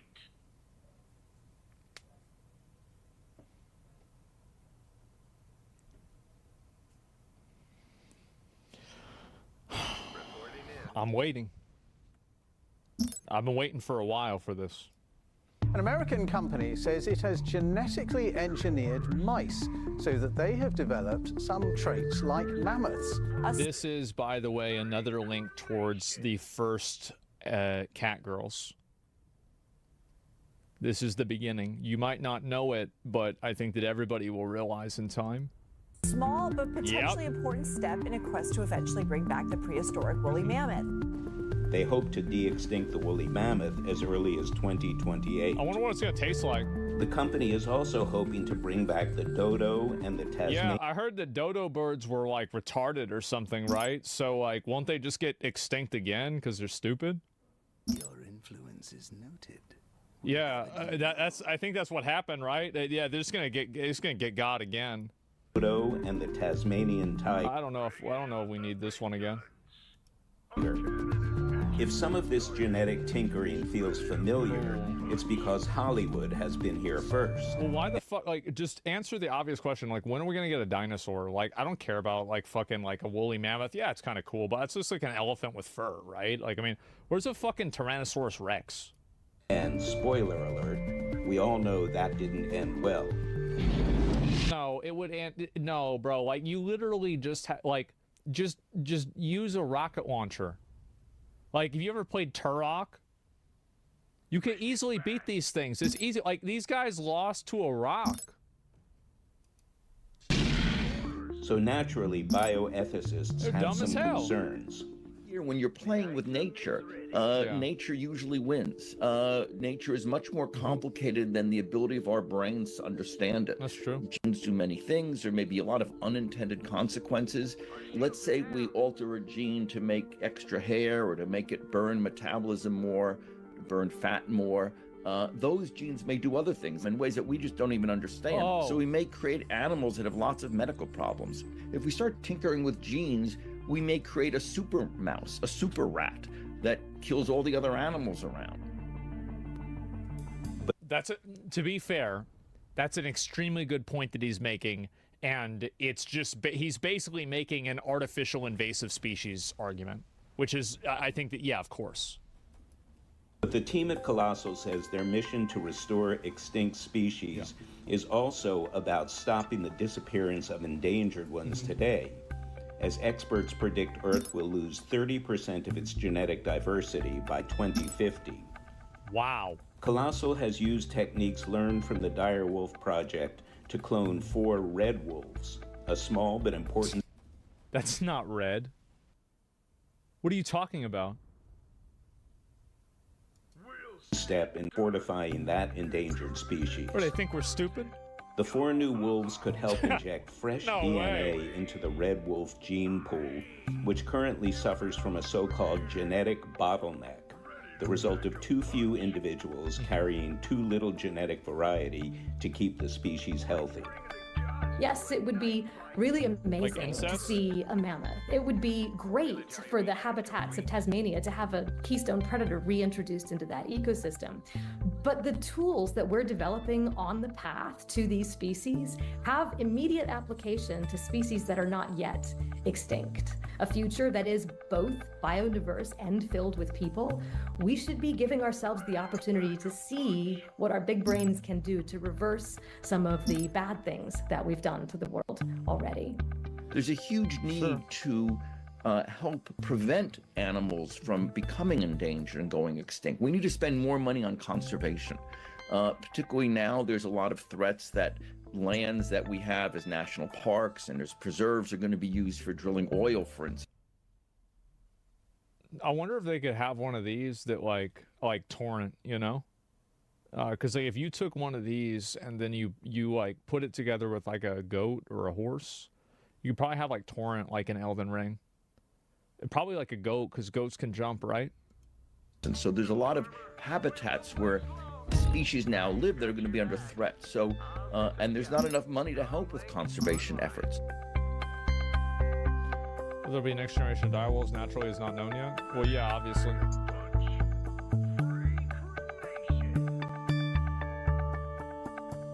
Possibility sign. Yeah, wow, what the fuck?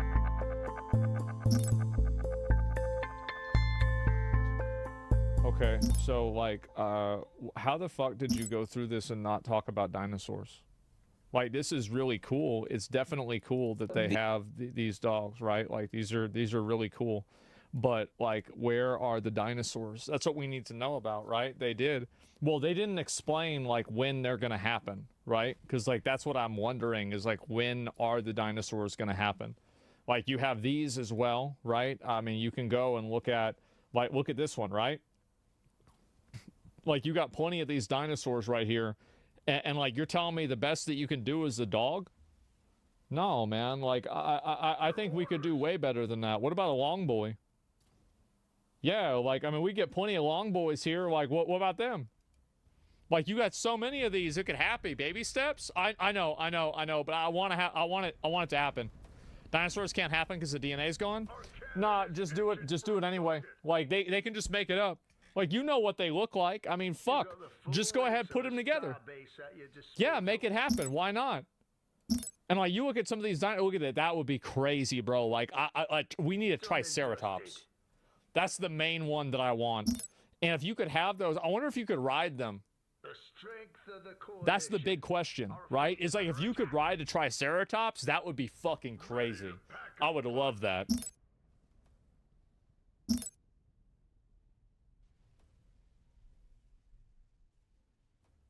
We're going to go ahead and look at, this is apparently Ubisoft.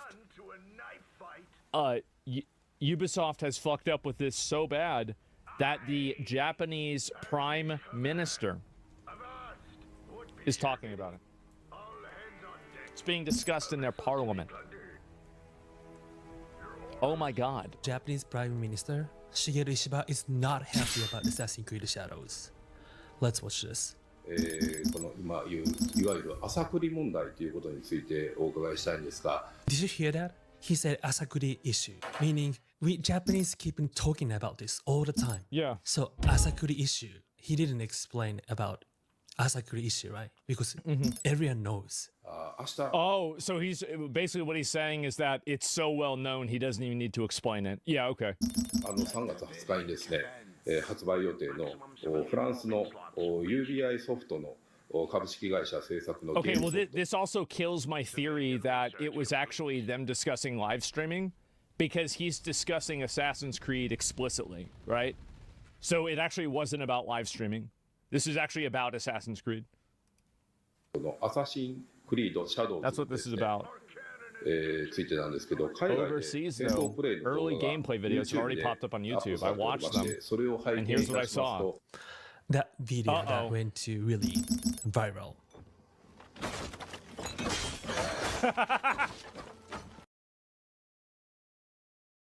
So now you have people, and this is, you know, this is an old guy. For all you MAGA cultists who keep saying the market slump doesn't matter because 20 and 30-year-olds have plenty of time to make up the losses.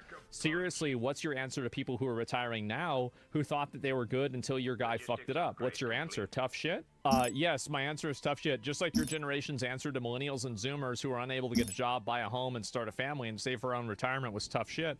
This is your karmic reckoning, carefully curated from the moment you abandon the unwritten obligation every next generation has to leave the world in a better place.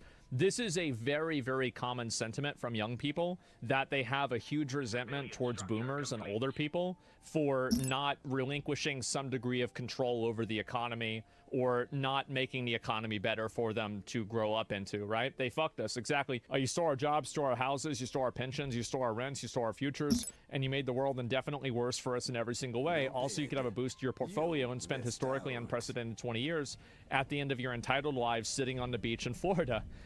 You know why millennials and Zoomers don't care about what's happening right now. It's not because we think we'll make up for it later. It's because you've already accepted that we'll never make it up. This is a normal day for us. This has been our reality our entire fucking lives. LMAO. Welcome, enjoy, pull yourselves up by your bootstraps, skip the avocado toast, and print off a few resumes. That's right. That is exactly fucking right. It's crazy to me that people don't understand this. It really is. It's crazy that they don't get this. Yeah, they can learn the code, exactly. And you're a terrible person? That doesn't change the fact that they're still gonna do it. You can use as much emotional blackmail as you want. You can try to guilt trip people as much as you want. You can try to use emotional language and appeal to people in that way as hard as you possibly can. But at the end of the day, tough shit, pull yourself up by your bootstraps. Too bad, pussy. Sucks to suck. Rip bozo. Easy GG. You might not agree with the sentiment. You might think the sentiment is like wrong or destructive, and I think that's totally fair to feel that way.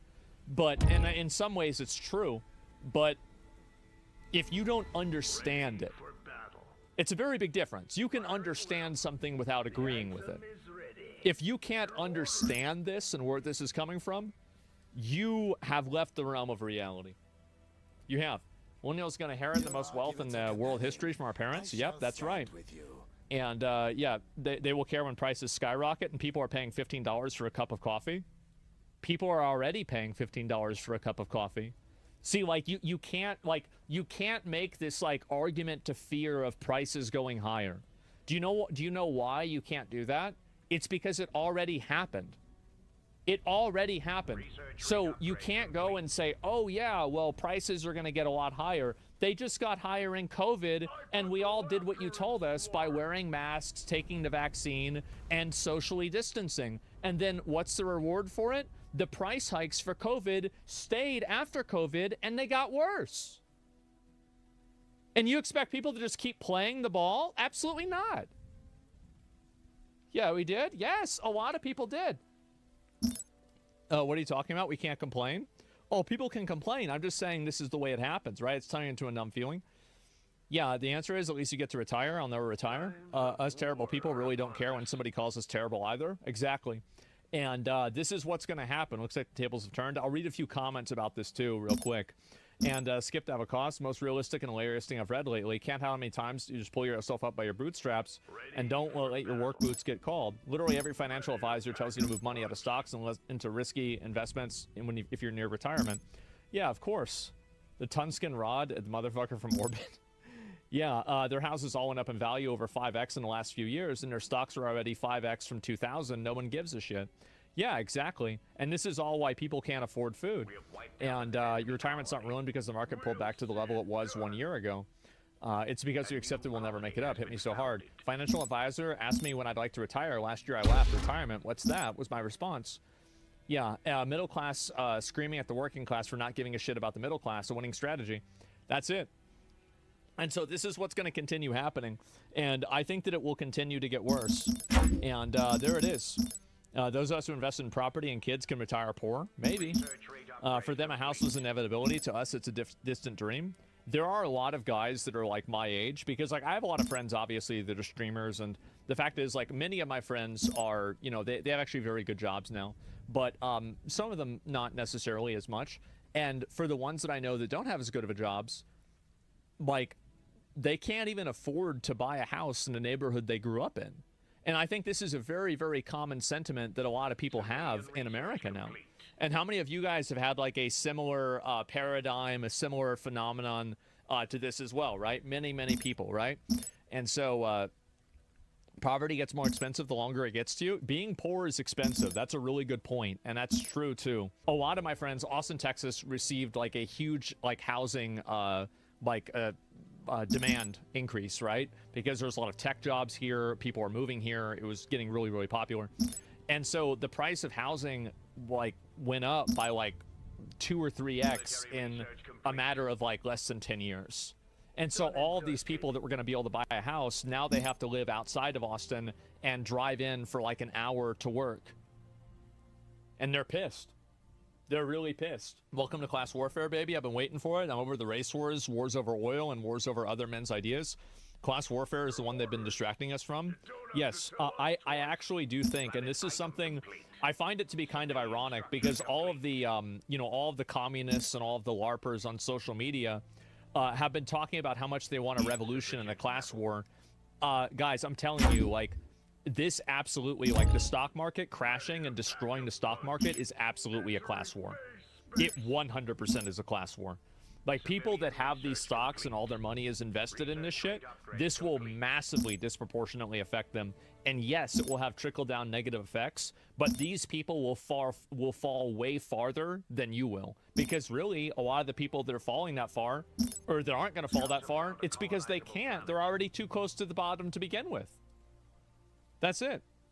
Does trickle-down economics work or not? I mean, it does and it doesn't. It depends on the situation, right? What does your stock portfolio look like? Probably a lot of minuses and a lot of red. I haven't asked, I haven't called, I haven't checked. And, I'm going to do the old, I did this with my teeth. I ignored my teeth, they went away. And I'm going to ignore my stocks, and they'll probably go away too. So that's really the solution. Yep, just don't look at it. Don't think about it. I'll come back. I remember during COVID, I just did, like, for the year that COVID was, like, making the markets go down, I just didn't read my reports.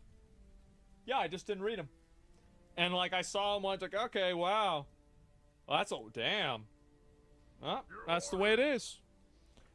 So yeah, I just don't think about it. Yeah, just wait 5 years, exactly. And also, like, for me, this is the fact is, like, I never really plan on quitting working, right? Like, I don't ever want to retire. Like, I mean, I could retire now. Like, why would I want to retire? I like doing what I do. And so, like, for me, yeah, I'm totally out on that. So yeah, we've been distracted for too long. The tactics are getting weaker and weaker. It's becoming impossible to not notice who the ones fucking us over are. Yeah, I think that's very true. And so anyway, yeah, this is Friendship with Culture Wars ended. Generation War is my new best friend.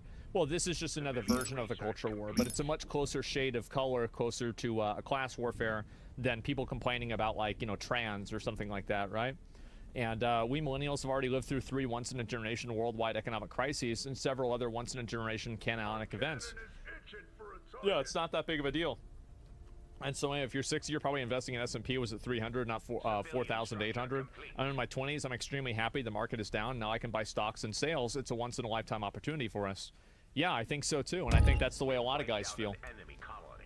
What could a boomer's done to appraise them? Logically give them their money, change the government to make houses cheaper? I don't understand what they're mad about. Or are they just being mad?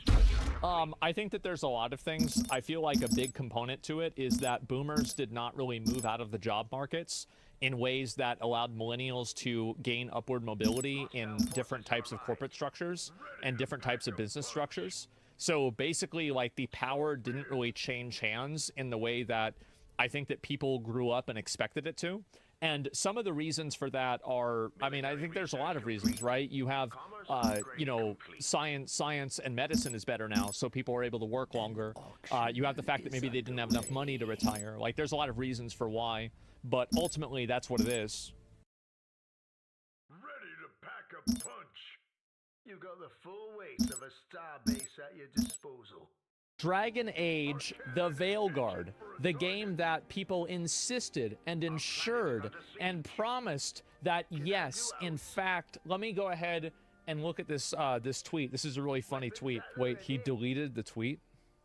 Basically what happened is that Dragon Age came out, and Dragon Age became a an unfortunate battleground for, you know, the video game culture war, where, you know, you had characters that were turned into effectively like modern representations of like gender politics, and in general, it seemed like this game took like every opportunity that it could to take advantage of like a current social issue.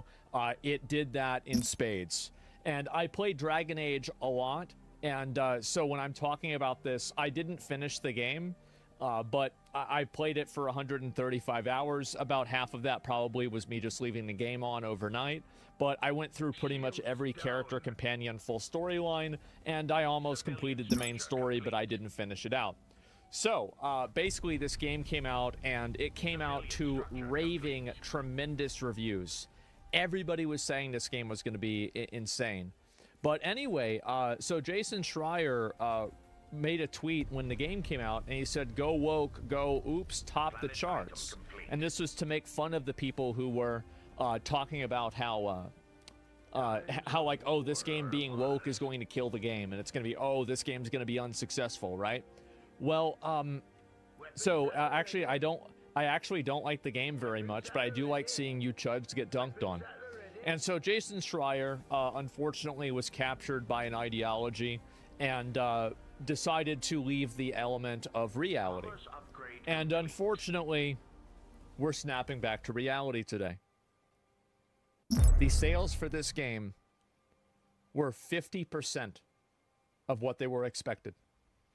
The game was projected to have 3 million players, and it had 1.5 million. And also, this is players, so keep in mind, let's use some logic here, all right? We're gonna talk about logic. A company releases data from their shareholder report. Shareholder reports are meant to ensure like competence and confidence in the shareholders, right? Like, they're meant to raise the value of the company and communicate the value in a way that is most beneficial for the people that are running the company. So if you look at this logic, if they said 1.5 million players and they did not say sales, that means that probably the 1.5 million players is the most positive metric that they can use that is factually true. So it would even go to assume that it was under 50% of the sales expectations. Do you see kind of what I'm saying here? Because it would be logical that in the shareholder report, they would want to report the data points that would be most advantageous to them. And so if 50% is your best case scenario, think about what the actual reality is for the sales. Game Pass, beta, promotional copies, yeah. Yeah, think about that. Yeah, that's the best case scenario. I played it, but I refunded it. I think the game had some decent combat and, you know, it had decent character building I enjoyed. But overall, I'm not surprised why this happened. I'll tell you that. And so we're going to look at some of the information about this, and we're going to see how the game did. So obviously there was a lot of celebration when Dragon Age: The Veilguard first released because the game seemed to have a lot of players. It had 90,000 players. And now it's been floundering, and it has 3,000 players. To be fair, this is a single-player game, and the majority of people that would have played the game have already played the game, and they've moved on. But unfortunately, for at least them, not a lot of the people even moved in the first place. So if you go to the Dragon Age Veilguard subreddit, you'll see that you have a bunch of twit-longers and essays about justifying addressing the anti-woke crowd. The issue with Veilguard is that BioWare currently lacks an executive truth. No, it's none of that had to do, like, there's an executive. No, this is the problem. My advice to fans, look at the game The Identity. How many of these games have to fail and cause a studio to close in order for people to realize that putting in divisive social issues inside of a video game divides people? And when you divide people, well, I don't know. I guess they did divide people. They divided them by about half. That's what happens. Too bad, huh? If you put divisive content into your game, you're going to have people that are divided. That's it. And so you have to ask yourself the question, when you're putting stuff like that into your games that you know that people won't like and will have a massive negative reception on social media, ask yourself the honest question, is this good for the company? Is it good for the long-term health of the company, the employees, and the product that you use it as a battleground for what your social ideology is? And it sure seems like the answer to that question here is very much a no. So we can expect to see probably the studio that make this game get either shut down or massively resized. We're probably going to see dozens, if not hundreds of people lose their jobs. And the only thing that I have to say about it is rip bozo. You make garbage that nobody wants. Too bad. That's the way it goes. That's life. Downsizing is imminent. That's right. Make a bad product, people don't buy the product. Imagine that. Game director already left for Green. Yeah, she roached out so fast. She's already gone, and they're not even hiring anybody for the studio. That means that they're basically going through the motions of getting rid of it. So yeah. EA shares dropped by 15%. Oh, let's take a look at that. EA stocks. Huh. That's pretty bad. Yeah. Yeah. That's almost as bad as Trump coin. Ooh. Ooh. Ouch. Eesh. You don't like seeing numbers like that, boys. Not so good. When was Veilguard released? I don't remember. It was like a few months ago, right? Like probably somewhere around here, right? Yeah, I don't know. But either way, yeah, massive fucking failure for EA, and it's going to cause. See, if you lose, think about that. you're losing 28% of your money. That means if you had $10,000 invested in EA, now you have $7,500 invested in EA. Right? Well, actually a little bit less than that. About $7,000, or to be completely accurate, $7.11 or $12,000. So yeah, it's a huge amount of fucking money that you're losing, okay, guys? Massive, massive amount of money that you're losing. And so that's basically what happened. Thank God. And I hope that this serves as a lesson to a lot of the other game developers that when you do something like this and you put content out there and your game sucks, You've got the full weight of a starbase at your disposal. you're going to be out of a fucking job. They've ruined so many games. Yep, that's right. So Dragon Age Veilguard has just cost investors 20% of their money. Not direct. No, I'm sure there were other confounding factors, but it was definitely a very big factor. And so Jason Schreier with the, you know, go woke, be the top of the charts. We've lost contact Well, with one of our planets. I guess that's not what happened. It's certainly not. And apparently he even deleted the posts that he made talking about this. Now, I like Jason and I respect him as a journalist, but I think that he's gone too far with thinking about this stuff. And I think that a lot of these like social issues have caused people to lose their objectivity, and they've made people accept realities that simply do not exist. And I think that in the process of that, you see a lot of people that have genuine talent and genuine like ability to do good. You see them basically gaslight themselves into living in a false reality. I think Jason is one of those people. So, do you ever plan to retire? Do I? I don't think so. Jason chose a bad hill to die on.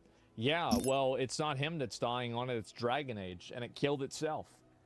How do you think Veilguard will be remembered in 10 years? It will be remembered as a game that was a turning point for video games using social issues inside of the game. I think that you are insane if you think that the executives that are running video game companies don't see this and they don't look at all the negative reviews and negative sentiment and think to themselves, holy fucking shit, we need to stop doing this. Like, absolutely they are. Yeah, I think that's on Concord. Well, in general, right? But it's a cautionary tale. And also, and that's if it's going to be remembered at all. Because you have so many other games that were even bigger failures like Concord. So maybe people won't even think about this game at all. Actually shooting yourself in the foot? Well, apparently they shot themselves in the head. Because it looks like the studio is probably going to get totally shut down. They paused all hiring for the entire studio. And all those people are going to be out of a job. That's it. And so let's go ahead. We'll look at a few more posts about this and look into it. Let me see if I can find any more of these. Where is the rest of it? I think there's a couple of other tweets that I did not see. But let me go back and I'll find it real quick. Yep. There we go. Fleet deployment acknowledged. We'll see it done. This is a commercial success, actually. Fleet deployment acknowledged. So be it. Logistics upgrade complete. Man. Hostile forces have arrived. Our fleet is under Man. attack. That sucks. You don't have to tell us twice. It still didn't sell well. So for context, just so you guys understand how much of a generational failure this was, Missed out. let's assume at the most generous that they sold 1.5 million copies. They didn't, but let's assume that they did. That is almost 1/10 of the sales, or sorry, a little bit more than 1/10 of the sales that Dragon Age Inquisition had. And before you go and tell me that, oh, well, it came out a long time ago, do you really think that it's going to get 10 million more sales in the next 10 years? What are we talking about? Of course that's not going to happen. So, Inquisition wasn't even that good? Well, it was certainly a lot better than this. And that's what's happened. Deconstructing a notion of a commercial success? Well, here's the reality. A lot of journalists looked at this game as a cultural battleground, and they defended it without thinking and without any degree of rationality or common sense. So what ended up happening is that they were defending a product and defending something that nobody actually wanted, and they damaged their own credibility. Like, I don't know how it was possible for journalists to cut their credibility in half, because I thought you couldn't divide by 0, but somehow they've managed to do it, and they are even less credible than they were, and it keeps happening over and over and over. It's a return to form. Yeah, it is. The form is being a corpse. Go woke, go broke. He went private a few months ago. His last posts on X are from November 2024. He's moved over, so now he's posting only on Blue Sky. Ahead slow. Your orders. Defense upgrade complete.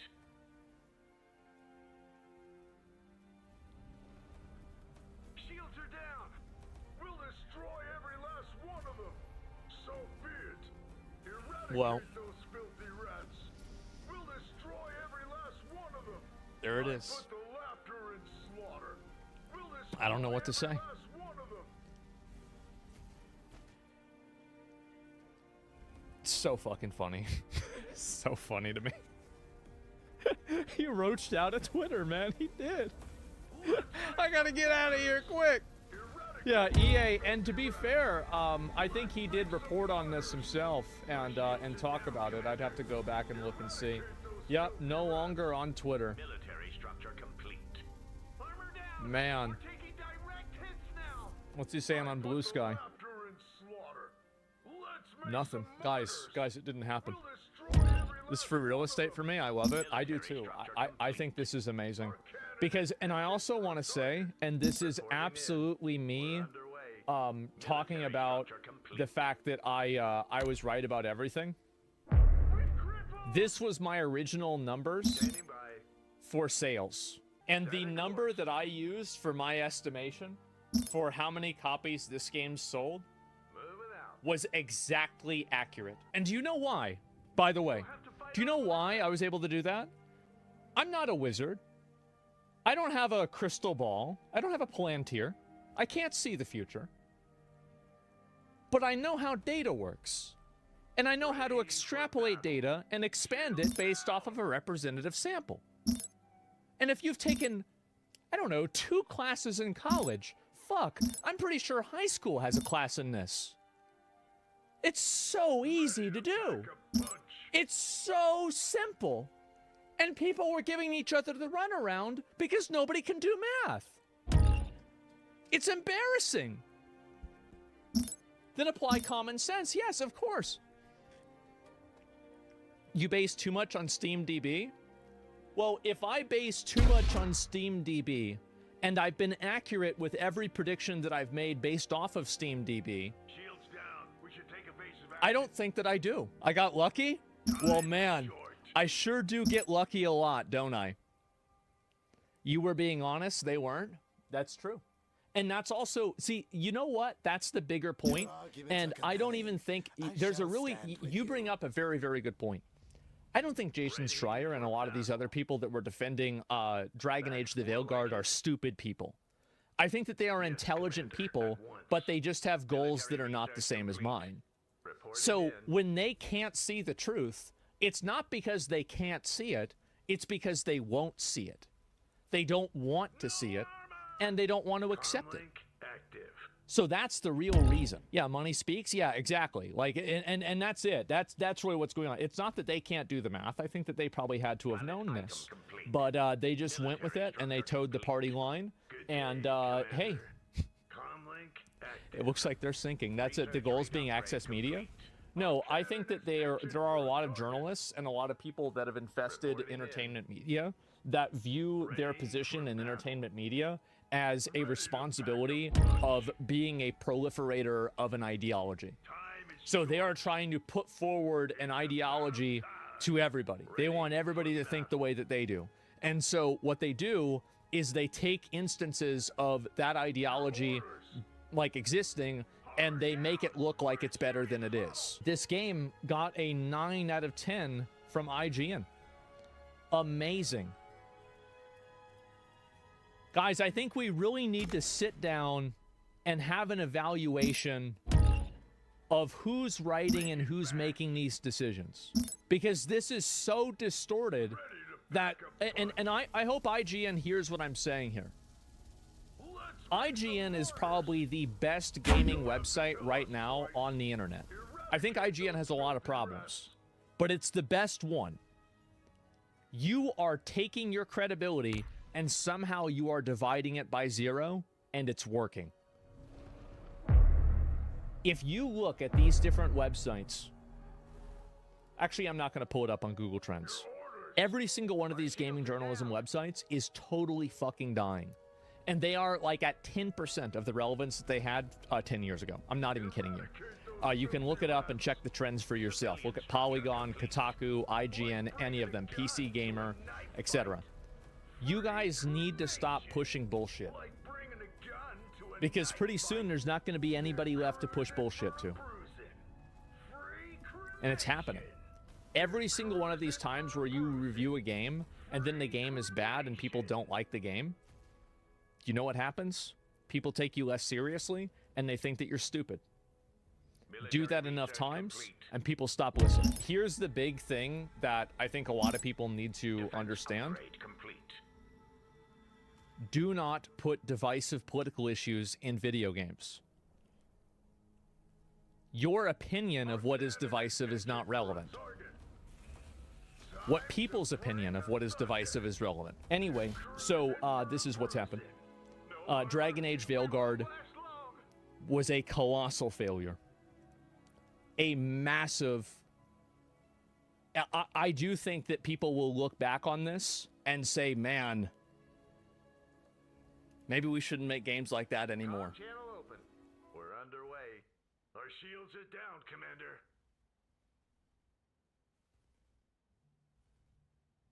Ubisoft is planning to protect developers from harassment with Assassin's Creed Shadows. Hope you guys have had a great weekend. We've got some hilarious news being reported here. Apparently, Ubisoft is, as Bandar Hub says here in their tweet, preparing to curb the backlash against critics of Assassin's Creed Shadows. They're going as far as sending lawyers after you if they deem your criticism a targeted attack or harassment. My gosh, isn't that pathetic? They include this diagram. Let's check this out. Yes, let's read it. Ubisoft prepares an anti-harassment plan to target critics. News, according to BFM TV. An extreme and stressful situation that Ubisoft prefers to anticipate. An anti-online harassment plan. Yeah, this is what's going to happen with new games. This happens with all games nowadays. Ubisoft sore losers. Well, that's why they sent you a copy. Oh, so wait. Wouldn't that be entrapment? Was even presented to the CSE to accompany the game's release and protect employees. Quote, it's an initiative from Canada. There's a team that monitors networks and acts quickly in the event of a targeted attack. Initiative from Canada. Unquote, explains an elected official. Psychological and legal support is promised to employees who are targeted. Another quote here, unlike what we've had before, this is serious. Yeah, true. Thus, messages posted by internet users on X, formerly Twitter, Reddit, or even videos on YouTube will be closely monitored by a dedicated unit in order to respond quickly to the slightest problem. Lawyers are already ready to file complaints in the event of proven harassment.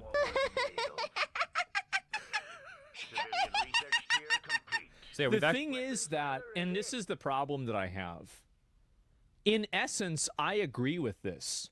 I think that if you're harassing developers on a personal level because you don't like what's happening in a video game, you need to be put in a box because you're not ready for civil society. You're not ready to be in the real world. You need to be in a box, and that way you don't hurt yourself or hurt anybody else. But where do you draw the line here? Sounds like a sales pitch to their workforce. Yeah, I guess so. Yeah, and also, by the way, this really, it doesn't fill anybody, does it fill anybody with any confidence that they're saying this? I don't know. I feel like they're not so good, huh? Not so good. We have to define harassment. Yeah, if an employee is public. Well, I think harassment is very simple, right? Harassment is when you make something personal, when you are attacking them in private channels. Like, for example, you know, you see a developer, you find out their phone number, and you're calling them. That, in my opinion, is uncivilized behavior that no one should be expected to tolerate. No one should tolerate that. You do that, that's harassment. But saying that your game sucks dick on Twitter is not harassment. And hopefully it's not the truth either. I guess we're going to find out. Actually seen this sort of corpo jargon from various other corporations before as well. Yeah. And they seem to love loosely defining this stuff or like not defining it at all, right? Like oftentimes what they would call targeted harassment or attacks is like valid criticism against the game. And you would think this sort of corporate corruption... Yeah, I mean, I think that all the time harassment with criticism in order to make people feel sorry for them, basically. I think that's effectively what happens in a lot of these cases. ...is something anyone would like get behind criticizing, right? Like this is not something that should be defended. However, like, I'll give you an example. So an example of this is like that Matt Hansen guy from Obsidian. People were criticizing him and attacking him personally, but I think that all of that criticism was completely fair and there's nothing wrong with it because he's making personal statements on a public website.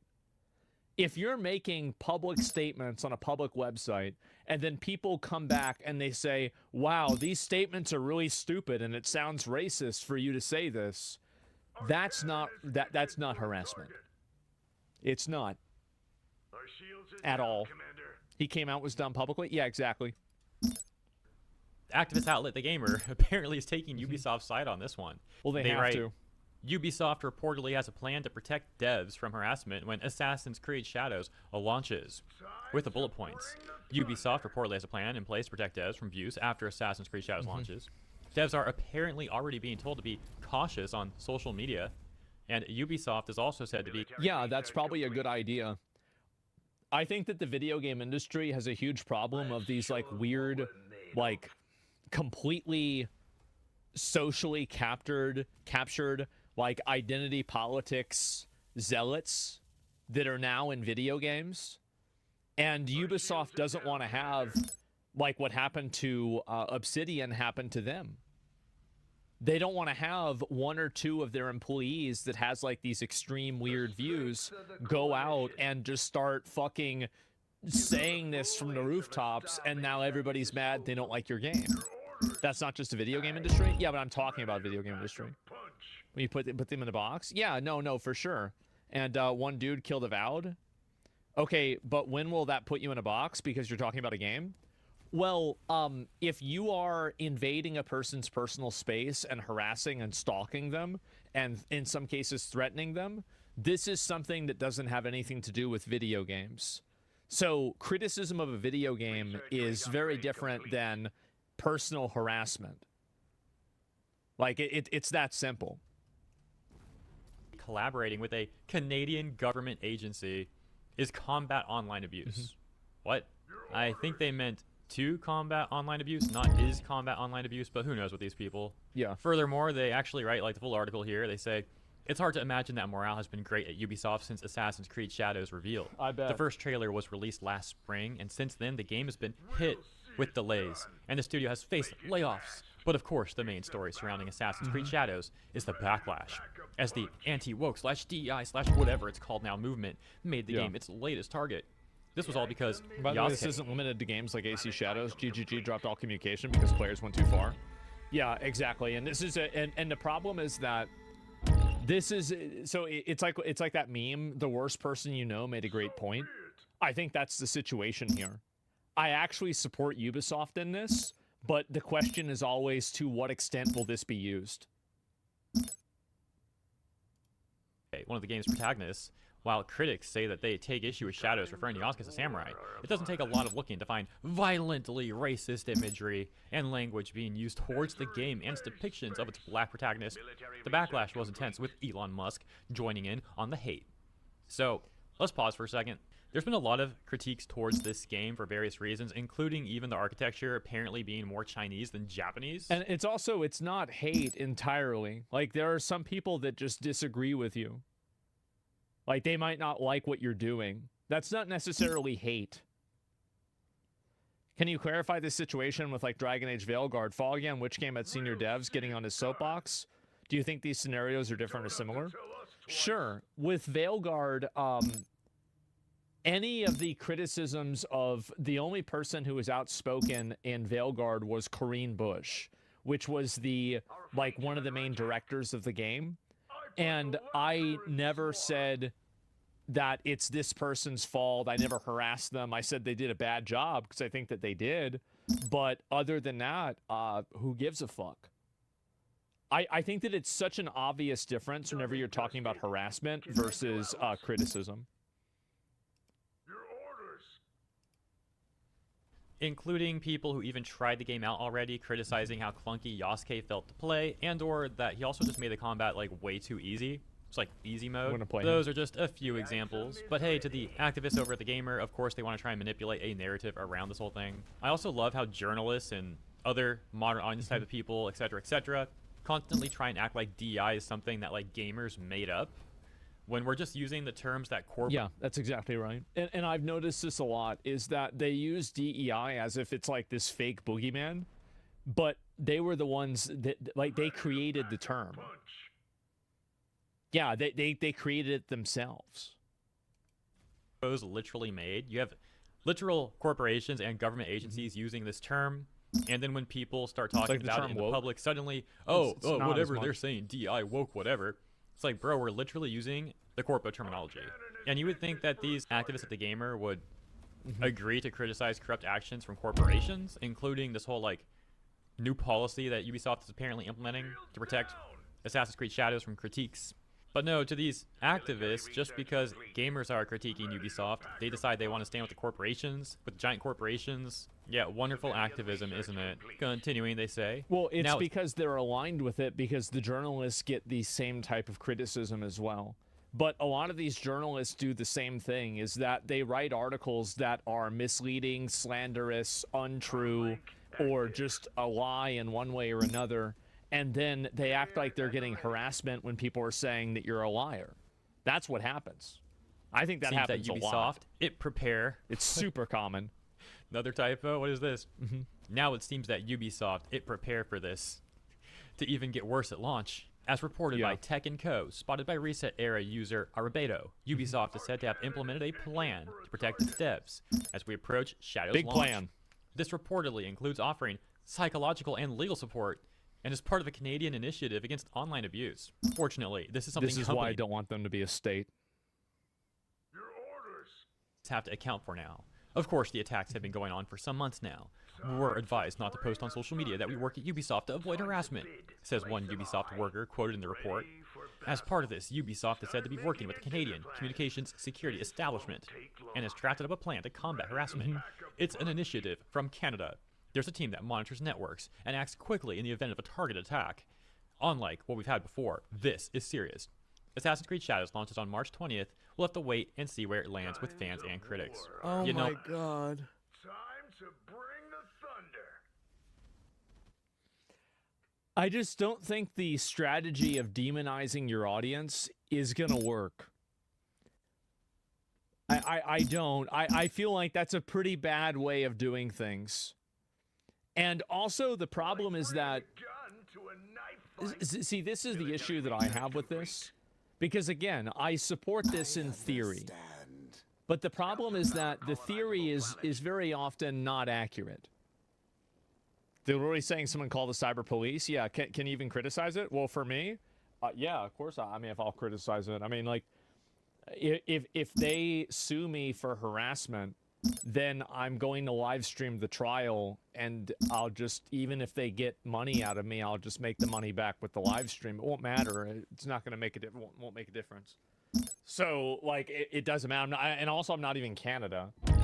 So yeah, it's not even that. So it's not like, and also this is another thing, is like, if you're on the internet, like, what if some guy in fucking Ukraine says this? Like, you're gonna extradite some guy from Ukraine and sue them? It's impossible. What, I would not even be surprised if this was just massive coke from Ubisoft. What I mean by that is, I wouldn't be surprised if their own employees don't want to post they work at Ubisoft, not because they're afraid of gamers or whatever, that's the spin, but because they simply don't want to post that they work at Ubisoft because they're embarrassed to work at Ubisoft. Well, And it's if you no, the thing is that I would understand them not wanting to post because they get a lot of negative feedback for being part of this company. I totally understand that. I think that's reasonable. Of course, they're not going to want to say that. I think it's the same thing with Blizzard. Like, Blizzard used to be a company you used to be proud of working for, and now if people find out about Blizzard, the first thing they're going to ask about is breast milk. Yeah, of course they don't want to be associated with it. And Ubisoft had its own share of sexual controversies too. So it not only does it have garbage games, but it apparently for a long time was a garbage company too. So yeah, I totally understand this. Speaking of Ubisoft's stance against harassment and all that stuff, check this out. Interestingly enough, March 10th, just the other day, Deadline had reported former Ubisoft execs go on trial over toxic workplace as union calls for CEO to be tried for complicity. Yeah. Previously, the trial of 3 former executives at French Assassin's Creed video See? game publisher This is what I was Ubisoft talking about. accused of sexual harassment and workplace bullying Yep. has begun in Paris. In the backdrop, the Celerities Information Union, representing workers in the French video game sector, has announced it is issuing a request for Ubisoft co-founder and CEO Yves Guillemot and longtime HR executive Marie Derain to also stand trial for complicity in the alleged toxic behavior. There is no suggestion either were directly involved in sexual harassment or bullying. The trial of the 3 ex-Ubisoft execs is taking place as the beleaguered Paris-based company gears up for the this came postponed out a launch couple of of days Assassin's ago. Creed Shadows on March 20th. Much rides on the success of the 14th installment of the hit franchise, with Ubisoft recently reporting a 30% drop in revenue in the first 9 months of its current financial year. The accused men include former Ubisoft Chief Creative Officer Serge Hascoët, probably didn't say that right, who was second in command of the company and regarded as co-founder Guillemot's right-hand man for 14 years from 2006. So he's joined with a few other executives as well, and I'm not going to go into like all this trial stuff. I just thought it was rather interesting, as mentioned, that we get the statement from Ubisoft and the Canadian government apparently teaming up and all that. Oh, we're against harassment. Meanwhile, all this is going on too. Of course, at least it sounds like they should be more against harassment at their own company. They should focus on that instead of focusing on the internet. I mean, because that's where apparently there's sexual harassment and stuff like that happening at this company. This is a huge issue. At the time of recording this video, I don't believe they've been found guilty or anything like that. It seems to be ongoing, but again, interesting stuff, isn't it? We've also talked in the past about how various corporations like to try and virtue signal publicly as they deal with their own controversies. So make of all this what you will. Now, I thought it might be fun to... I mean, I'm going to be honest. Like, I think if you're harassing a developer, you're calling their personal phone, you are attacking them on a personal level, you're threatening them. I think this is harassment, and I think you should be held accountable for it. Absolutely, because like you've left the realm of criticism, and now you're attacking them on a personal level. And I'm not saying like, oh, calling somebody a fat bitch is like a problem, but like going and like, you know, doxing or doing anything else crazy like that, calling their personal phone, like sending them mail, anything like that, that's completely over the line, and no reasonable, civil, tolerant society should have any room for that to exist. Agreed? That's actual harassment? Yeah, exactly. This video was something rather amusing. That takes us to the subreddit for Assassin's Creed Shadows. They say, number 2 in Japan, we have won. With the included image reading best... You get 1 second place, but yeah. Sellers in PlayStation 5 games. Number 1, Monster Hunter Wilds. Number 2, Assassin's Creed Shadows. And number 3, Split Fiction. And we can take a look at the most downvoted comments on that post, and it's hilarious seeing what upset the Assassin's Creed Shadows defenders over on that subreddit. For example, minus 16 downvotes reading, number 1 on that list is 70k, number 5 is 7k, and MGS3 number 10 is at 2k. Yeah. We're really celebrating 1k sales 3 days from release. This one with minus 19 downvotes reading, Reddit when a new game is best-selling first week. Remind me what happened with Dragon Age. And minus 20 downvotes reading, my guy, it is a quote-unquote bestseller with only 7,000 sold for PS5 and 1,000 sold for Xbox. Where's your quote-unquote win, bro? Ultimately, the mods for the Assassin's Creed Shadows subreddit would decide to lock the post. So yeah, just thought that was pretty amusing. Hope you guys enjoyed the entire segment, though. If you did, please consider liking and subscribing. Appreciate ya. Have a great week ahead, and I'll see you in the next one. I think this is a huge thing that a lot of gamers have, and a lot of people do take things too far. And in the case that people do take things too far, I think that they should be held accountable. What's the big news for Assassin's Creed today? Well, the big news is that we're going to play it.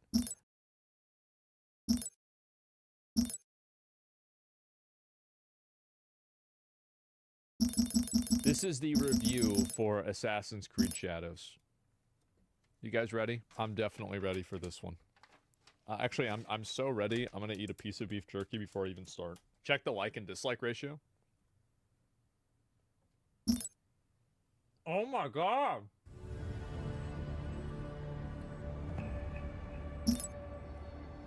It's wild that it took almost 20 years and dozens of games for the biggest stealth action series around to finally bend towards feudal Japan. Assassin's Creed Shadows makes the most of that theme, with a great pair of shinobi and samurai heroes sharing center stage that are fun to skulk through giant castles or wade into vicious battles with. Besides the setting, the bulk of the changes this time around focus on making smaller tweaks to well-established systems, such as less cluttered maps and skill trees, while also doubling down on things that really worked in 2023's Assassin's Creed Mirage. Like the more focused combat that accompanies its better-paced main quests. It's not a perfect reset, as in... That is a cool execution kill, by the way. Like, I think that's cool. Balances and missed opportunities abound, but I feel more confident than ever that Assassin's Creed could be back and here to stay.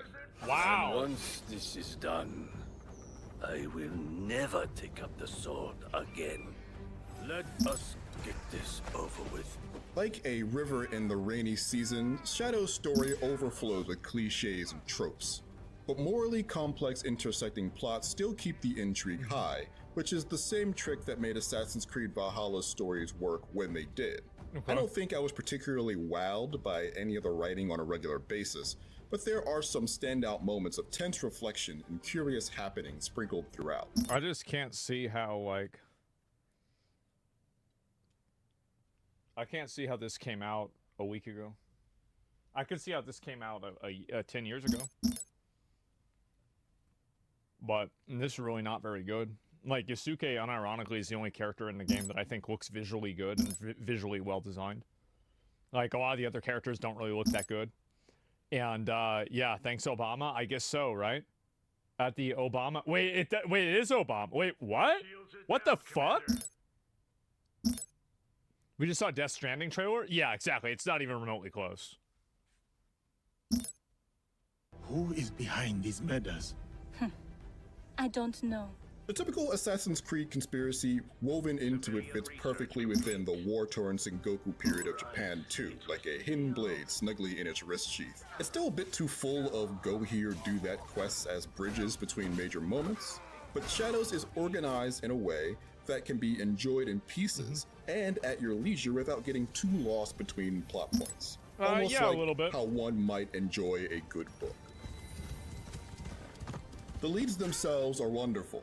You spend a lot of the early game with the sharp-witted and you know what brooding one of my Naoa. favorite things to see is looking at the higher level monsters and the like guys that you're gonna have to fight, and they're just the same guys that you're fighting now, but instead of saying 11 next to their name, it says 30.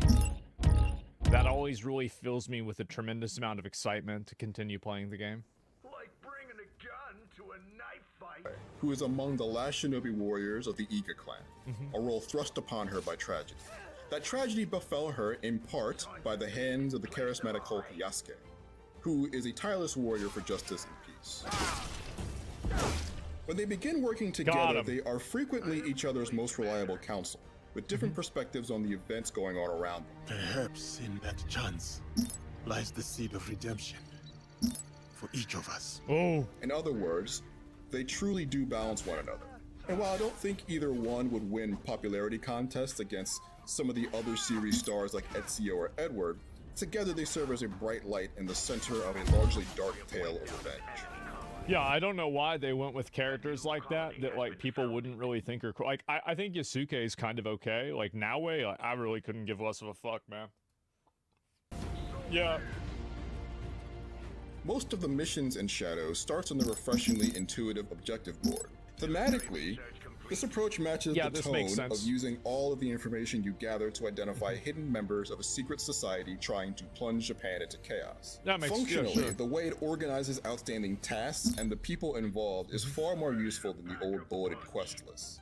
Selecting a quest gave me a short list of clues to help discern where the objective was. Past Assassin's Creed games have tried versions of this before, but this one is the first one that I felt consistently made me look at my map and actually deduce where the spot in question might be. Rather than I tried to do this like 2 times and it was just annoying and I quit doing it and I just turned on the guided quest system. It's just an annoying system. Like, I didn't like it. Lazy ass? Yeah, it's I'm just lazy. I don't want to do it. Civilian research lighting up your map with a galaxy of tooltips. Is it bad? It's not even that bad. I mean, like, it's a waste of. It's basically like, civilian structure. why is there this extra? Is this extra step adding gameplay? To me, it's not. It's just annoying. I get that some people might like it for whatever reason, but to me, it's just like an unnecessary complexity that just makes the game tedious. That's how I feel. Shadows mostly relies on sparse points of interest icons to push you towards the areas you'll need to see in person. Even when you climb up to the signature high padding points to gameplay, take a good long look at your surroundings, you'll see a bunch of these things that tell you that there's something out there, but you're gonna have to go check them out for yourself to know what. I love this. I could feel my brain starting to detangle the checklist conditioning that years of these games have instilled in me. Most of these undiscovered locations fall into a number of reliable categories, like castles you can infiltrate and attempt to steal special gear from, or any of the many But villages. there's not a difference. Every castle, as far as I know, is the same. You kill the elites and then you loot the chest. I mean, fuck, New World had more variation than that. I feel like it's the same thing. Scattered across Japan, but you can't be sure unless you take them in for yourself. I hate this too, by the way. Like, I'm sorry, but like a lot of these mini games are just like, in my opinion, they're like stupid and annoying and a waste of time. I don't want to do this. Just annoying. One thing I would always stop to handle whenever I came across them were world activities. These are smaller locations and events that, when completed, add knowledge points to your characters, adding new options to their skill trees. Not all these events are The exciting. best way that I can explain my frustration with stuff like this is that it feels a lot to me like it's kind of turning a game into QWOP, where like individual things that you have to do become problematic, but the introduction of these problematic elements that make them more complex doesn't actually add any gameplay. It just makes things more tedious and it makes them take longer and it makes you have to keep track of more things. It's like slop. Yeah, it's like slop, just like extra padding. And I just caveman brain. Well, the thing is that I really don't like that mindset, because that mindset is implying that it's somehow like like you don't have to be a wizard to figure out where a quest objective is, right? I mean, you don't have to do that, but like, has it ever occurred to you that maybe it's caveman design? That like maybe having all of these extra steps and extra, you know, like basically, this is a good way to say it. It's kind of like how WoW did this a lot, where they would add friction into a system at the beginning and then take it out later on. Like they would add in legendary gear in Legion, and then they wouldn't let you buy it until the very end of the expansion. It's like, why are you doing this? They would add in like, you know, corruption vendors, but they were on a rotation. Why are they on a rotation? Who asked for this? And so there's always these problems, like conduit energy. Exactly. It's basically you're QWOPing your game. You're adding in tedium and you're adding in complexity and difficulty that doesn't actually improve the gameplay or make it any more interesting. It just creates a tedious subsystem that you have to use to interact with playing the game. But they often don't take too long, and the points are worth it in the end. And some can add an interesting distraction from the action for a short spell. Sure. Between outings, I spent some time at the hideout. After collecting minerals, crops, and wood out in the world, you can use those resources to build and upgrade important buildings here that give you access to new assets. I spent the majority of my time at the forge managing my equipment, while other important buildings provide features that can be managed in places outside of the hideout, like the new summoning ability from the dojo, which let me call in help from certain allies I met during my adventure. Damn, she really beating the fuck out of him. I'm glad I didn't have to dote on this place very much, as I personally can't be bothered to decorate a homestead. Yeah, it's But silly. those who can won't be disappointed by the amount of cosmetics available to find and buy. This is just like, I said this before, like, this is just not, like, why you even put this in the game. Like, I feel like this is the reason why video games and AAA studios are unsustainable. Is that, like, you're animating and designing all of this content, and it's like, are people really buying the game for this content? Like, probably not, right? And I think if you compare this to something like Black Myth Wukong, where, like, everything in the game was, like, very much based off of, like, gameplay and the intent of design, it's cool. No, it's cool. I get that it's cool and it's nice, but nobody buys a game for this, and people aren't playing Assassin's Creed for this. And these video games have this scope creep where they just add in more and more systems, more and more little functionalities, and these things don't actually improve the gameplay. They don't actually make the game better.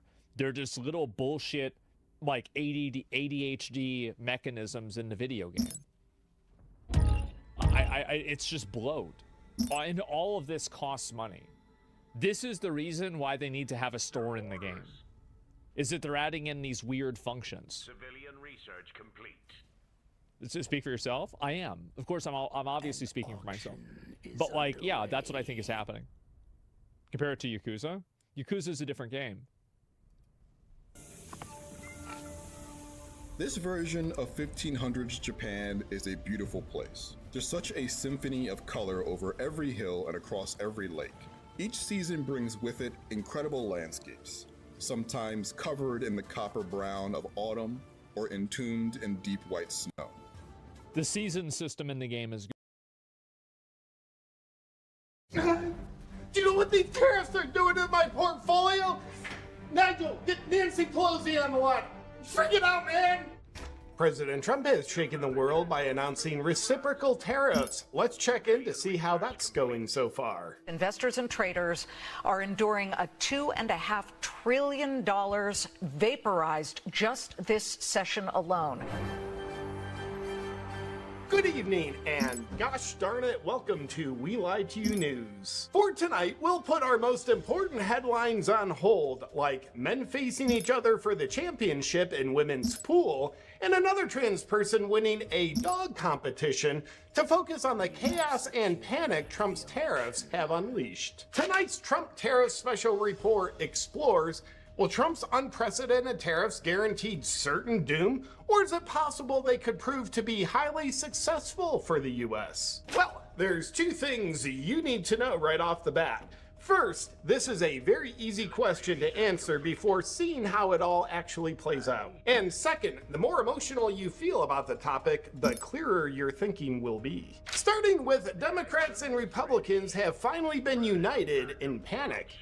Unity's great. Democrats are concerned that the tariffs will force manufacturing to come back to the US, and diverse enslaved overseas 3-year-olds won't be making their iPhones anymore. Instead, rednecks in Arkansas might be. Republicans are concerned that an economic collapse could automatically give the Democrats major victories in the midterms and next presidential elections. But in the first place, why the tariffs? Trump's reason behind these new tariffs is basically most countries charge the US larger tariffs than we charge them, and therefore the US is being taken advantage of. And the tariffs will help the US gain a better economic position. And it probably still thinks Rosie O'Donnell is a fat pig. That may or may not have something to do with it. And so far, the new economic position is a $5 trillion loss from the stock market. Accordingly, Dave Portnoy doesn't seem to be a fan of Trump's tariffs. Take a look. I went super viral when I said I lost $7 million. I'd kill to be back to losing $7 million. I haven't even looked. If I had to guess, I'm down in these last 3 days, probably close to 20. Our condolences, Dave. I'm sure many Americans are highly concerned that losing $20 million reduces your net worth by 10 to 15%. We'll start you a GoFundMe page. Moving on. Many fear things could keep spiraling downward into a major economic disaster, given that when markets crash, new investments stop, consumers stop spending money, and businesses have to lay off workers, along with the cost of goods skyrocketing over time. Given this, if you've loyally stuck with President Trump all this time, could we invite you to try on TDS at this time? We've got some openings on our side. On the other hand, those who suffer from TLS, or Trump loyalty syndrome, are refusing to open their eyes to the possible scenario that could spell doom for America, by way of the tariff move giving major control to the Democrats for the foreseeable future. How could the tariffs do that, you ask, because you're a moron and don't know? Well, one thing for certain is that Americans vote out politicians who are attached to a major economic decline. Get that into your fluoridated brain. This just in! People love money.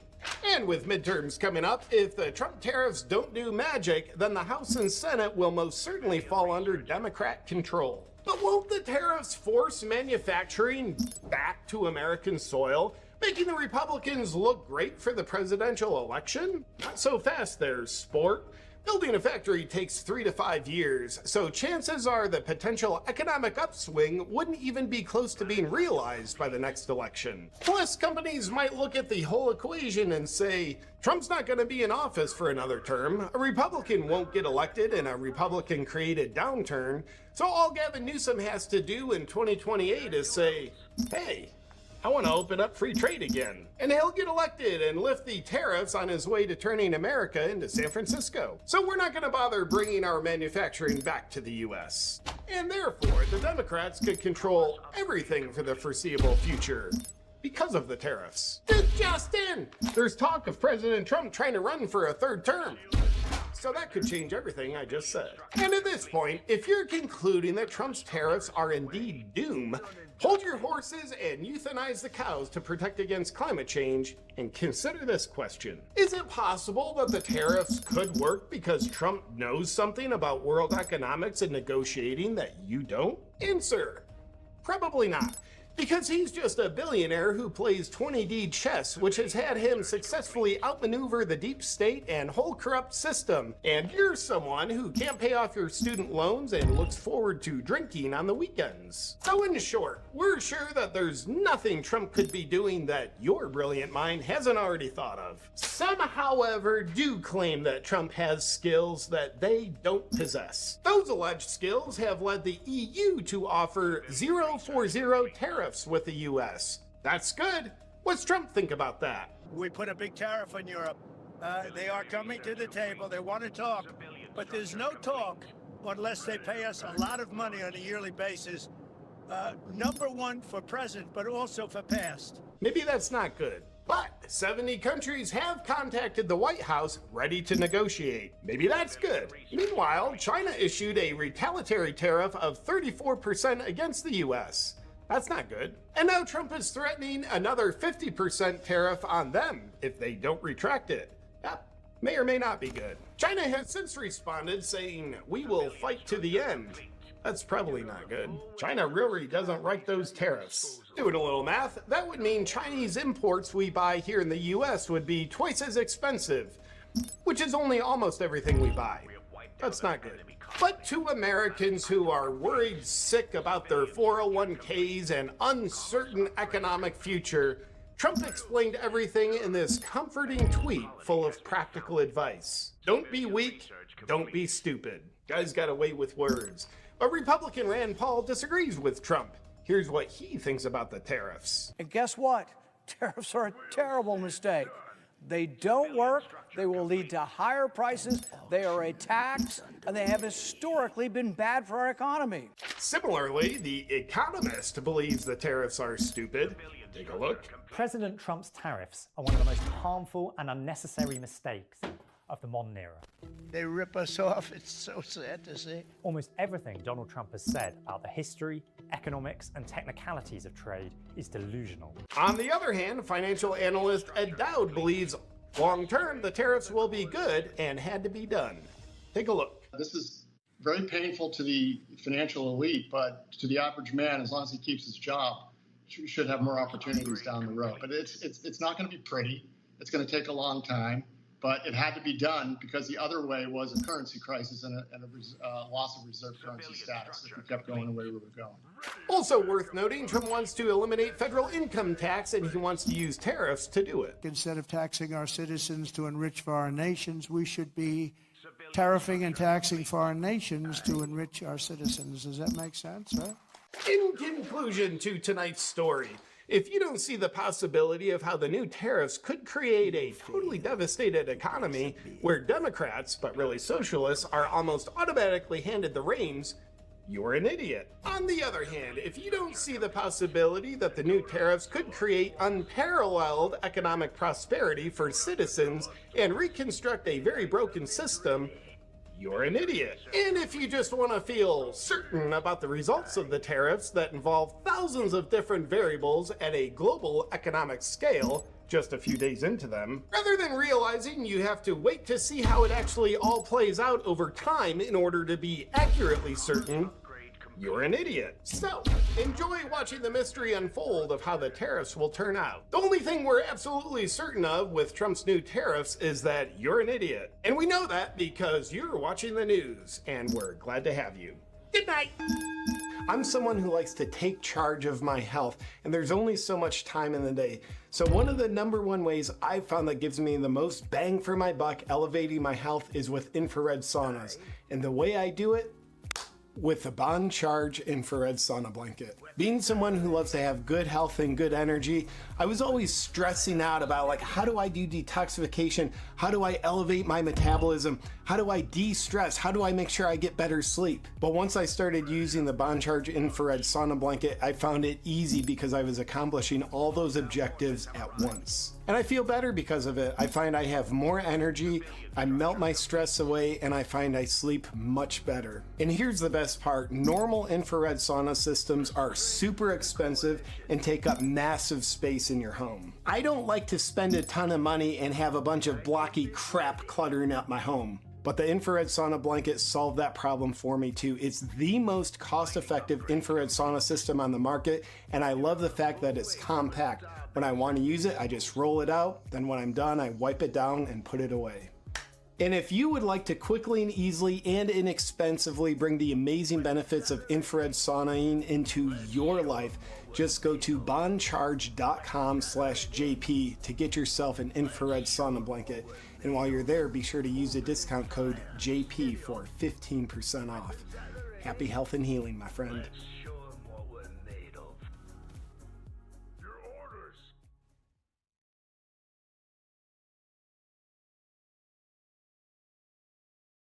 Shields down. Welcome to the Daily Show. I'm Debbie Leidick. We've got so much to talk about tonight. America imports a beef with China. People are getting frisky with statues, and Fox News sees the stock market and goes, hey, look over there. So let's kick things off with another installment of Trade Wars. My favorite word. Tariffs. It's been 1 week since Donald Trump announced his bold vision for destroying the economy, and guess what? His plan is working. After another chaotic day on Wall Street, America's CEOs are sounding the alarm. Most CEOs I talk to would say we are probably in a recession right now. A new CNBC survey showing those concerns are widespread, with 69% of CEOs expecting a recession and 82% expecting resurgent inflation. This is a snapshot of the Dow since President Trump's inauguration, after dropping more than 15% since its record high, putting it into correction territory. I'm not an economist, but it's probably a bad sign when the chart itself looks like it jumped off the roof. Look at that drop. Six Flags is going to make a roller coaster of that. Mom, I want to ride the Dow Jones. We can't afford it. So the economy is incredibly unstable right now. The only upside is that this crash is much easier to understand than the 2008 one. Remember The Big Short, where they had to have Margot Robbie explain it in a bathtub? Here's how that would go today. Trump did it. Thanks, Margot. Thank you. So the president may have single-handedly tipped us into a global recession. And with so much uncertainty, the world is glued to the financial news networks, who are surely focusing on this story 24/7. Right, Fox Business? The president welcomes the World Series champions, the Los Angeles Dodgers, to the White House. He was funny. He was entertaining. Yes, that's definitely the big story. The president made new friends today. So yes, economists are afraid that we're headed into a recession, but don't worry, things could still improve quickly as long as Trump de-escalates soon. President Trump escalates his trade war with more threats against China. President Trump is now promising a new 50% tariff on China, on top of the other new tariffs, which are on top of existing tariffs. Combined, this would make U.S. tariffs on imports from China a whopping 104%. 104% tariffs? Okay, this is getting really serious. We'll know exactly how serious once we ask China to do the math for us, but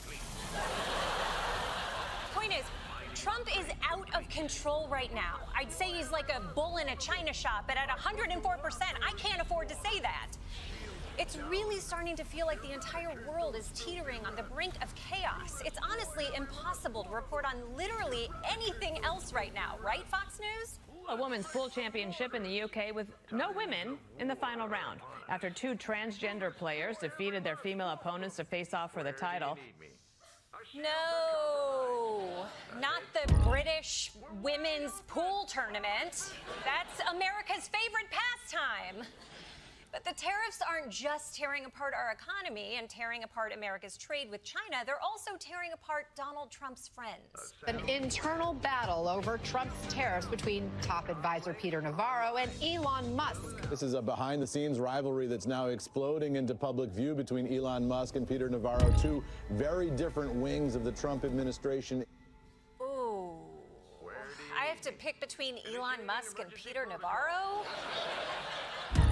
This is like the trolley problem. If the problem was that you only have one trolley. But you know what? This is actually a substantive debate. Elon likes free trade. Peter Navarro likes the tariffs. Let's start with Navarro's argument.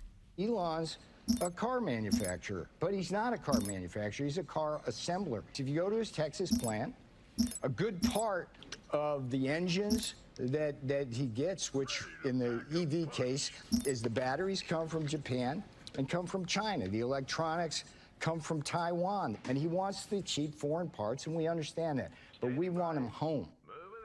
Okay, that's a compelling point. Peter Navarro thinks Musk is taking advantage of unfair trade policies at the risk of American prosperity. Elon, what's your response? Musk calling him a moron and dumber than a sack of bricks. And there's the latest, calling him Peter Retardo. Powerful counterpoint. Powerful. God, I hope Elon Musk never has to defend himself in court. Ladies and gentlemen of the jury, gay!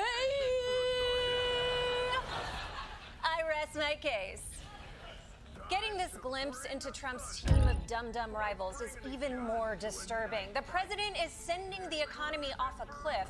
Business leaders are furious with him. His team is tearing each other apart, and the two biggest economies on the planet are entering a trade war. It might be time for the news organizations that supported him to come to terms with why they supported him in the first place. What do you say, Newsmax?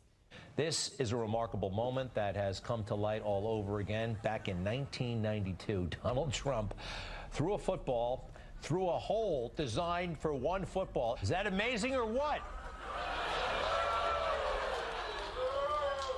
Put me down for or what?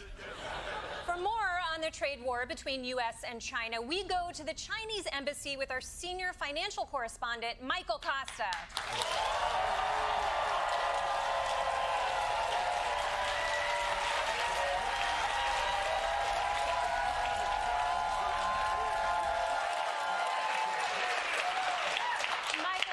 Analysis. Well, it's not good, does it? You know, a trade war with China would be devastating for the United States. Almost everything we buy is made in China. Clothing, electronics, dildos from my grandfather's dildo factory, kitchen appliances. We can't just stop all of these... Wait. What? Sorry. your grandfather's dildo factory? Yeah, okay, haha. But dildos don't grow on trees, Desi. Someone's got to make them. And that someone is my grandfather, who has a dildo factory in the Chinese province of Guangdong. Your grandfather's dildo factory is in Guangdong? Yes. Yes, because it has the most favorable tax incentives. Look, there's nothing funny about Giuseppe Costa's dick-down dildo emporium, okay?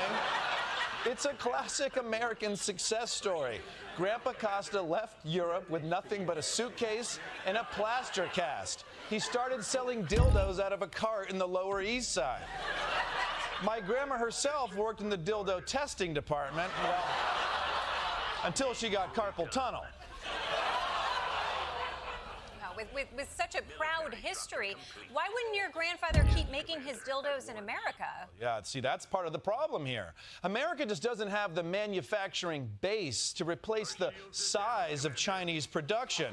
Maybe if they started with some smaller factories and gradually stretched the infrastructure, they could work their way up to receiving my grandpappy's dildos.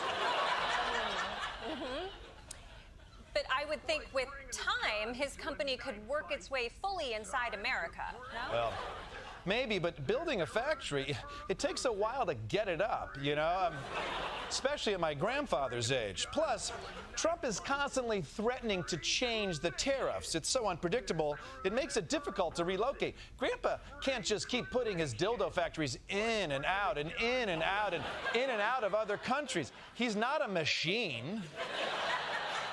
Wait, sorry, factories? Your grandpa has more than one dildo factory? Yeah, this is a serious business, Desi. He doesn't just make dildos. They also make pocket pussies, butt plugs, and 3-hole punches. 3-hole punches, so it's not just sex stuff. No, the 3-hole punches are also for sex stuff. Oh, ouch. Michael Costa, everybody. That's just what it is, yeah.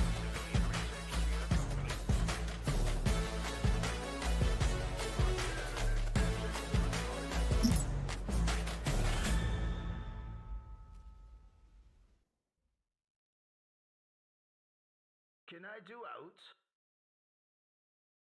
Ready to pack up.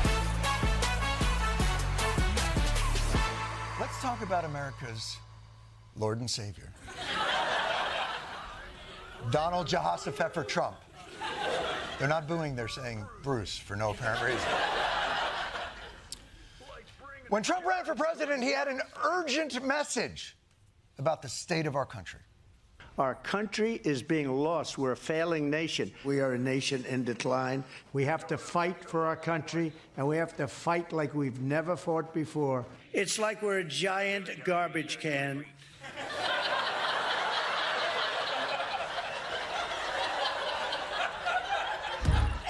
How dare you? If anything, America is a recycling bin. Useless and made almost entirely of plastic. But that's it. We have to fight to save our country. And now Daddy's home. And he's about to take out the trash. And 2 weeks into the Trump presidency, we have a better sense of the evil and powerful forces that have been dragging our once great nation into decline.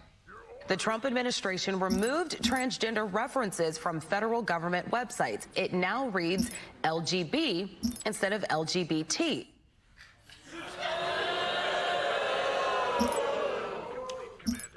They have no idea the damage T was doing to our nation. Consonants! Because I think you'll agree with me, there is no T in USA. If you spell it out, obviously, that becomes an issue. And if you want a BLT for lunch, things can get ugly. But nothing will stop America's low T, like no T. What other changes are making us great again? The Trump administration ordering all gender ideology references be removed, including pronouns and email signatures. Oh, yeah. consonants and pronouns. Your next, prepositions. No more pronouns and email signatures. Good luck signing your emails now, President Xi.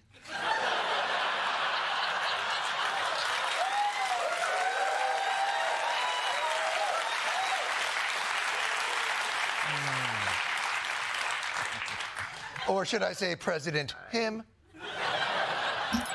Those are just the actions that this president has taken to prove that he's still kind of a dick. But believe me, he hasn't taken his eye off of America's true nation-state enemies. President Trump is reiterating his threat to, quote, take back the Panama Canal. Trump suggesting he could use military force to take Greenland. President Trump had a fiery phone call with Denmark's prime minister, putting the NATO ally in crisis mode. Denmark, Panama, Greenland, the axis of, where are those?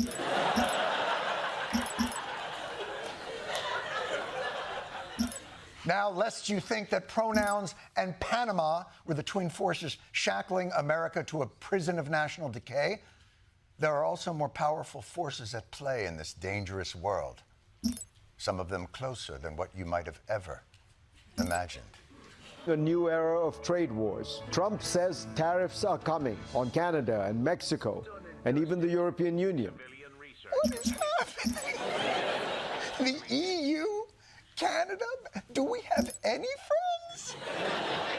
I mean, Mexico, I get. Trump's been hate-f***ing Mexico pretty much since the escalator. That's the truth. But Canada? Canada? We're picking a fight with our most reliable and pleasant friend, the Labradoodle of allies? But I guess that's Trump tough. You know what I mean? You gotta walk into the prison yard.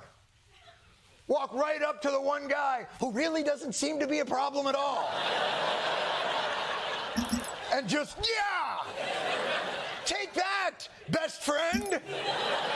Who has willingly signed up to fight in every ridiculous war we've ever gotten into.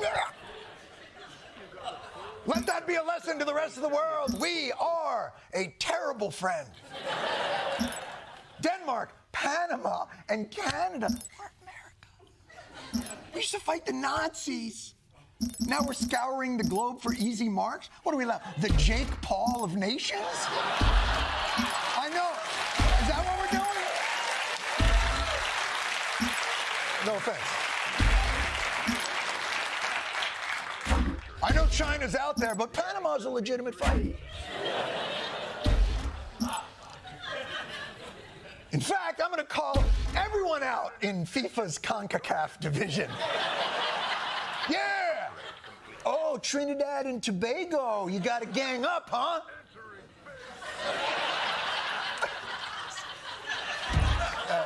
That honestly, like, I can't believe you laughed at a CONCACAF joke. Soccer is back, baby.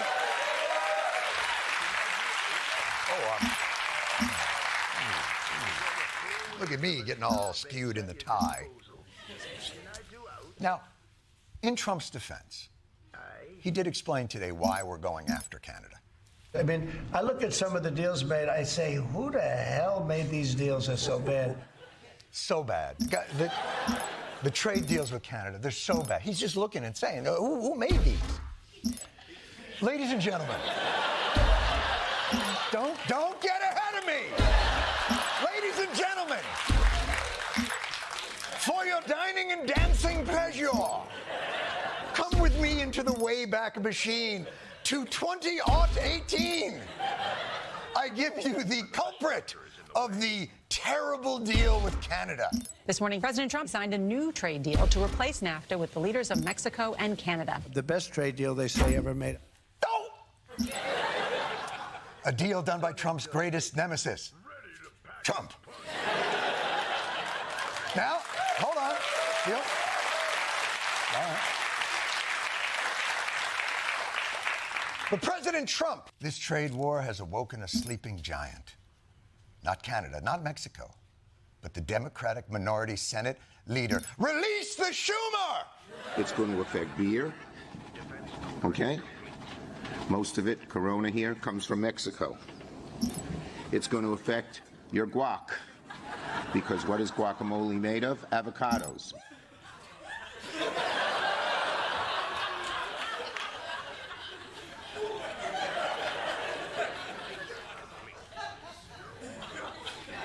Your response to the trade war is to f***ing tell us guacamole is made of avocados? Is that what? When the people found out, when the people find out the precious Super Bowl dip is comprised of mainly avocado, also tomato, sometimes onion, it's a bit much. For me, obviously, with the Spilkis and... Excuse me 1 second.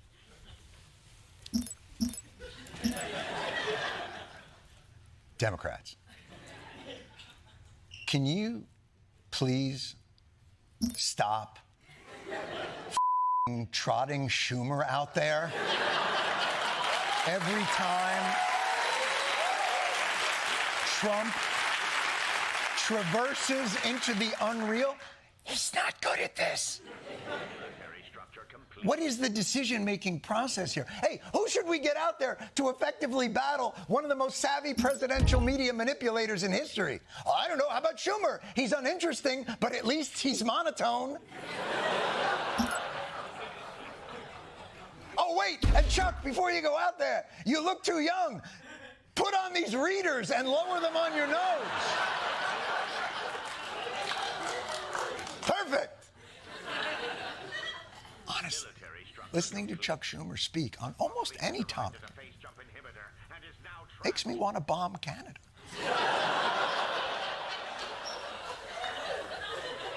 Kidding, of course, by the way. We have a couple of Canadians here from Montreal, and I don't want to upset them because I'm going to need an apartment soon.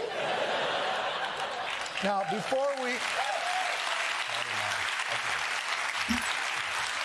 Now, before we get rattled by Trump's 2 to 2.5 front trade war, please understand, Mexico has already today received a 30-day stay on tariffs by promising 10,000 troops to the border, and we've promised to stop the inflow of guns.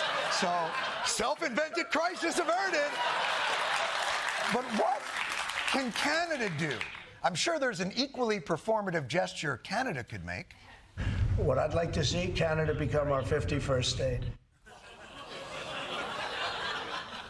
Mexico, you just sent a few troops to the border. But Canada, if you could, I don't know, cease to exist as an independent entity. Fair? What's that, Mexico? No, there's only 51 states. There's no 52nd. I'm sorry. Hold on 1 second. Washington, D.C.? Yeah, go f yourself. All right. What's that, Puerto Rico? No, it's Canada. I think you know why. Canada. All right. Of course, by the way, since we even were writing this show at like 4 p.m., Trump has already said now he's going to pause the tariff war with Canada as well because...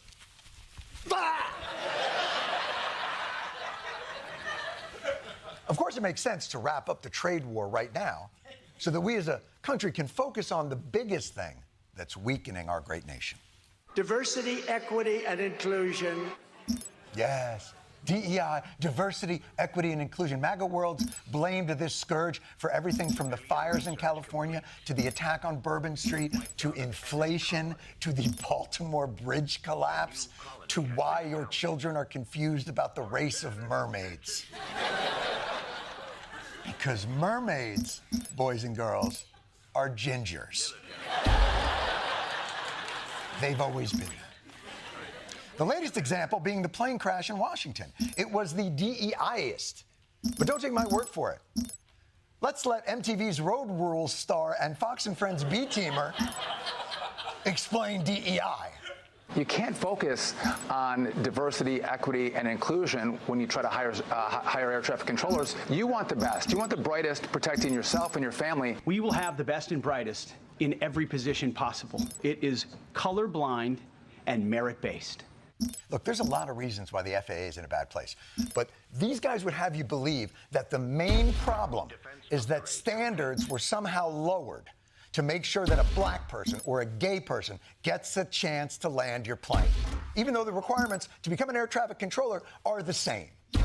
But by culture warring this tragedy, Americans spent that terrible night holding their breath that the pilot or the air traffic controller wouldn't be a woman or a black person or in a wheelchair. Because what they're trying to do is make the default setting on competence in America a white guy. That's what this is, a reset to the factory default. Because, of course, these two are there purely based on merit and smarts. And it's just taken for granted.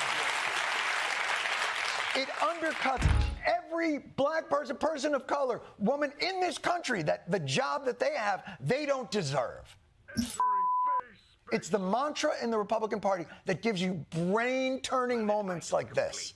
In the United States of America, we get ahead and succeed by merit and merit alone. Yes, merit and merit alone, says RNC Chairwoman Lara. Hold on, let me get my glasses. Trump. It was a blind submission, never saw her name on the application. That's the irony of this whole thing. The people standing next to Trump on that terrible night, blaming DEI and trying to reinstall white guys as the only non-suspect pool of hires, are themselves DEI hires for one particular identity that they possess, the ass kisser.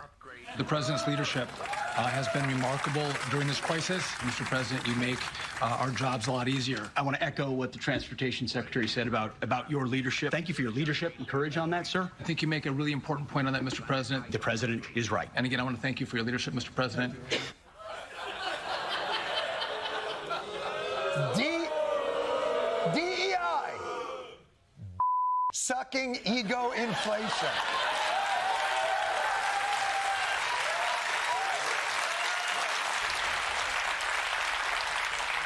Obviously, if you think of sucking as a compound word.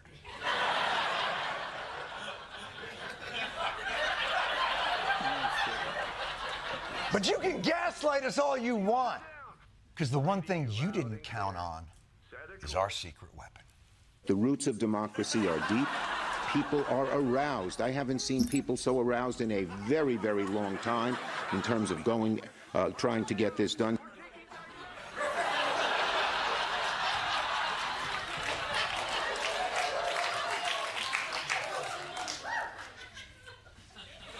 Aroused. We all know Donald Trump isn't a details kind of guy. We elected him to come up with big, brilliant ideas like renaming the Gulf of Mexico. No one else could have thought of that or should have thought of that. But it's okay that he's not big on details, because during the campaign, he promised us that he knew a guy. I'm going to appoint Elon Musk, who's a fantastic guy, to lead a government efficiency commission tasked with saving trillions of dollars in fraud, waste, and abuse. We have tremendous fat. Oh, don't take the bait, Desi. Don't take the bait. Be the bigger person. Be the bigger person. Okay. That's right, Elon Musk, the world's richest man and guy who cheers in the wrong parts of Saving Private Ryan. Trump promised us that he'd give Elon full access to the federal government, pull it to the side and get all up in it. And unlike his wedding vows, this is a promise he kept. Elon Musk's sweeping push to make over the federal government, sparking Democratic panic and warnings of a constitutional crisis. Now we have learned that his team has gained access to something extraordinarily sensitive, the system that the Treasury Department uses to disperse almost every check and expenditure of any kind made by the U.S. government. That is a vast database with millions of Americans' personal information on it. Yeah. Yeah, Elon Musk has access to your social security number, and that is not cool. If you want our personal data, Elon, you go buy it off the dark web like everyone else, okay? Now, you might be thinking, I don't want white nationalist Tony Stark to have sole control of the inner workings of the federal government, but relax. It's not just Elon. He has a fully equipped team. Longtime government employees this week were shocked to find that their new supervisors from Elon Musk's Doge department include recent college and high school graduates between 19 and 24 years old. One of the young men is apparently a former intern at Musk's Neuralink company who goes by the online handle Big Balls. Great! Big Balls has my social security number. Now I feel better. I know we complained about our leaders being too old, but doesn't this go a little too far in the other direction? Surely there must be a middle ground somewhere between crypto bros and crypt keepers. Not only that, Musk has been installing his big balls in a whole bunch of little-known agencies that are crucial in actually running the government. The GSA, the OPM, the OMB, the OC, and SVU. Now, Elon Musk isn't just going to get full access to the federal government just to sit back and watch it function like he's some sort of cuck. No, he's going to jump in there and do some cutting. This weekend, Musk taking aim at the U.S. Agency for International Development, or USAID, which is in charge of dispensing tens of billions of dollars in foreign aid. USAID employees are waking up this morning to an email notice telling them not to show up to work today, as Musk says he is shutting the agency down. Yes, the richest man in the world is cutting off aid to poor countries. Why can't you just be a normal billionaire and co-host Shark Tank or run an NBA team into the ground? Now, I'm not saying there's not some cuts to be made in foreign aid spending. You just don't want to throw the baby out with the bathwater, or what's the expression I'm looking for? As we dug into USAID, it became apparent that what we have here is not an apple with a worm in it, but we have actually just a bowl of worms.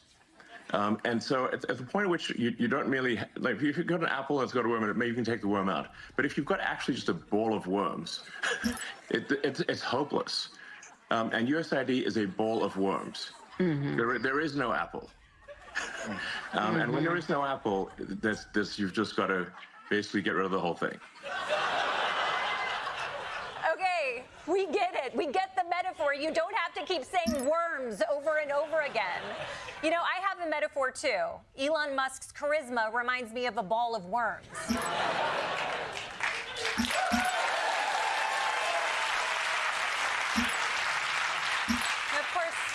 USAID was codified by an act of Congress. So if Trump thinks he can have Elon Musk kill it, he must have a strong legal reason for why he can do that without an act of Congress. Will it take an act of Congress to do away with USAID, or do you believe you have... I don't know. I don't think so. Or not. Why should he know? He's just the president. Donald Trump is also reducing the government workforce, although his interests seem to be less about cost cutting and more about sweet, sweet revenge. Tremendous unrest inside the FBI as prosecutors and agents who worked on the January 6th investigation are being targeted. It looks like a wholesale purge of the FBI. As you know, already the 8 top officials at the Federal Bureau of Investigation have either been fired or forced to resign. Now, the FBI is being asked to produce a list of every employee who worked on any case related to January 6th. I am told this is some 6,000 FBI employees all told. What the f? These agents were doing their job, enforcing the law, and now they're getting fired? That is not how it works. I cannot believe I have to explain firing to the star of The Apprentice. That was your whole fake job. And this is obviously just the beginning, because Trump is going to be targeting everyone that's ever come after him. And I just want to say, I'm not scared. So, Mr. Trump, bring it on, okay? Bring it on. That's coming from me, Jordan Klepper, K-L-E-P-P-E-R. Every day since Trump came into office, He bombards us with ridiculous policies. We go crazy trying to keep up with them, and before we can catch our breath, he hits us with something else even more absurd. It is exhausting and unsustainable. So, starting today, no more of that, okay? No more. A whole script here full of important issues that I want to talk about. And I'm not going to let Donald Trump distract me with some crazy new idea. This morning, a stunning proposal from an American president. Donald Trump with the Israeli prime minister by his side, declaring that the U.S. will take over the Gaza Strip. The U.S. will take over the Gaza Strip. We'll own it.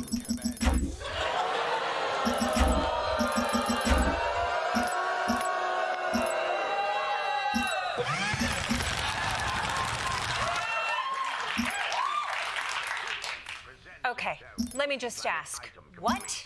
And also, what? President Trump made a surprising suggestion last night during a press conference with Israeli Prime Minister Benjamin Netanyahu.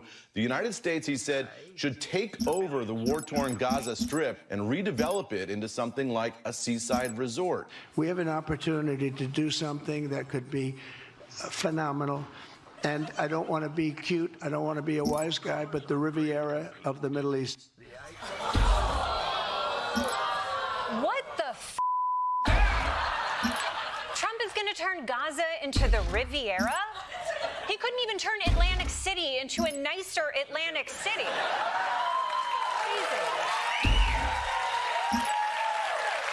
If anything, they tore down so many of his casinos, he turned Atlantic City into Gaza.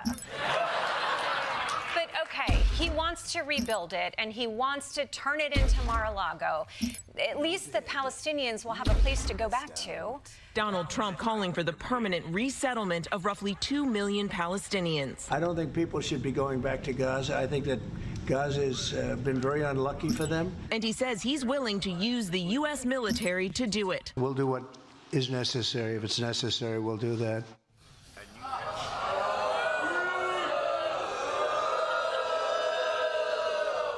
Just so I'm clear, your idea is to take over Gaza, rebuild it into Mar-a-Lago, and make sure that the Palestinians who live there can't go back?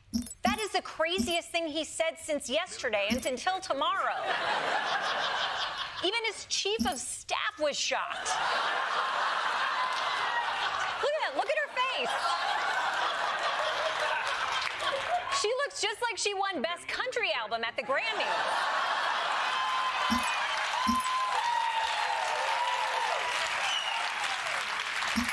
Of course she's shocked. He's effectively advocating for ethnic cleansing. Who could possibly be okay with that? You see things others refuse to see. You say things others refuse to say. And after the jaws drop, people scratch their heads and they say, you know, he's right.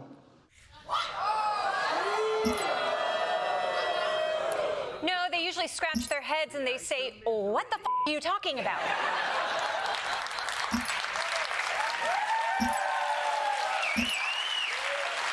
Of course, Bibi is ecstatic at Trump's idea. Look at him. He looks happier than a teenager getting a hand job in the back of a birthright bus.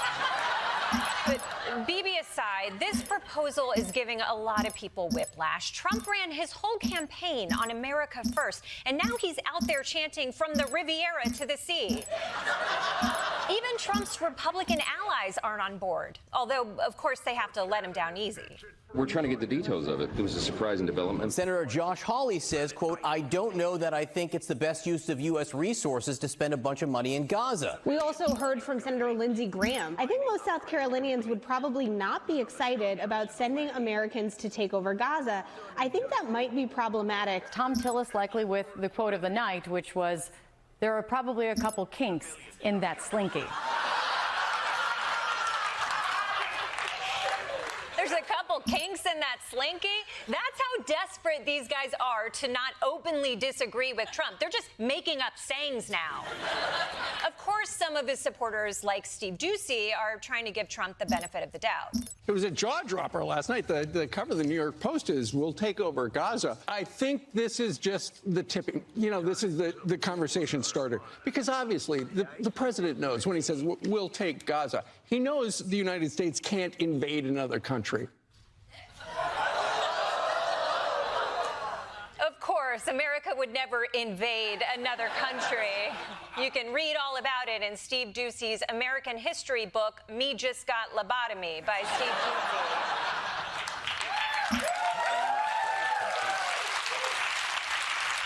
So to summarize, MAGA people think this is dicey. Their eyeballs think it's batshit crazy.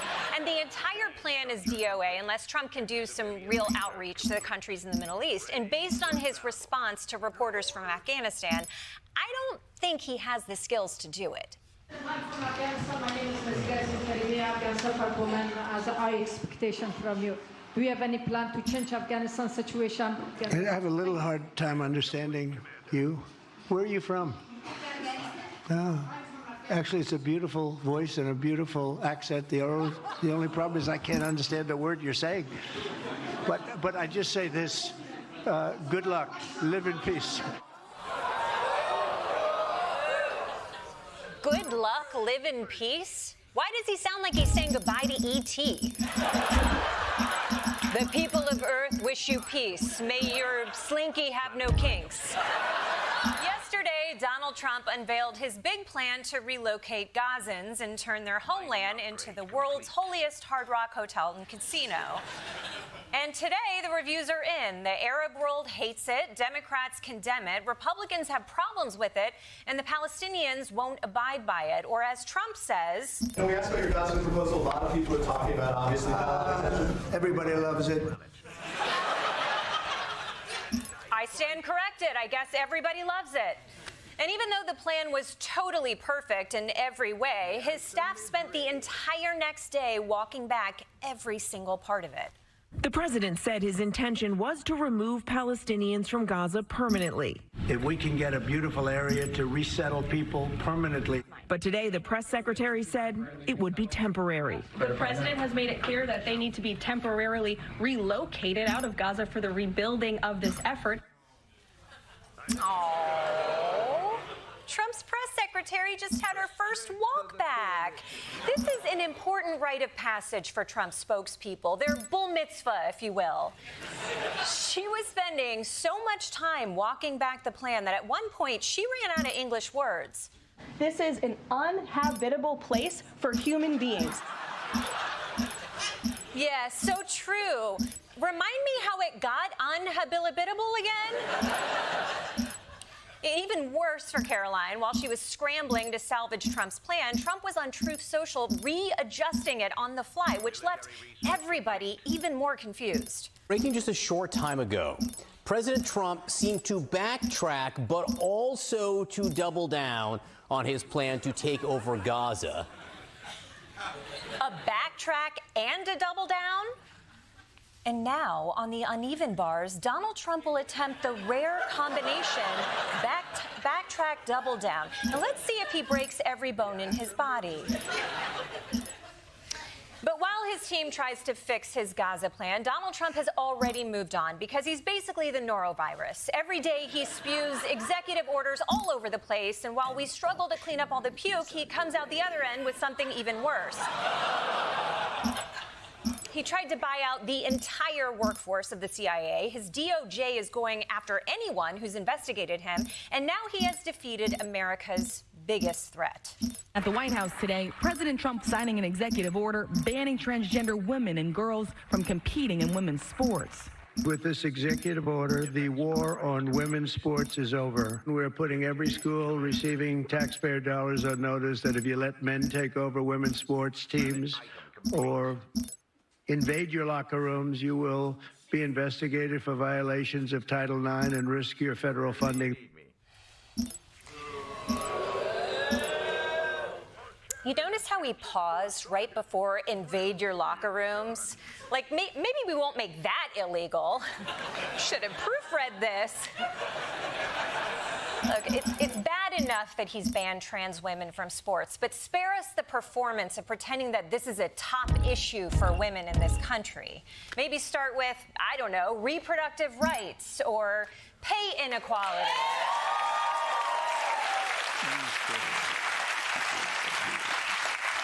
Or why it's 2025 and still none of my clothes have pockets. Now, you might be wondering, is this really going to be the entire Trump presidency, just divisive executive orders every day for the next 4 years? Probably, but on the bright side, he did have one executive order today that felt relatively harmless.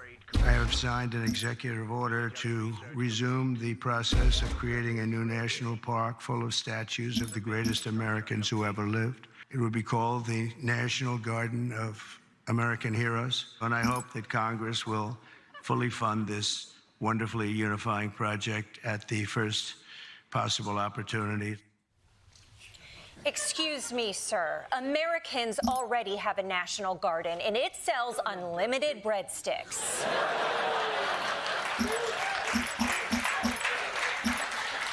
I never thought I'd say this, but Elon, I got some government waste for you right here. Does anyone have the phone number of the Department of Government Efficiency? Actually, they're all 12-year-olds. Does anyone have the Roblox usernames of the Department of Government Efficiency?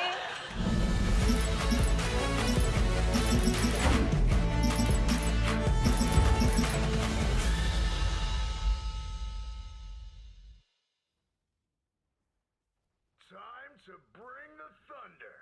Civilian structure complete.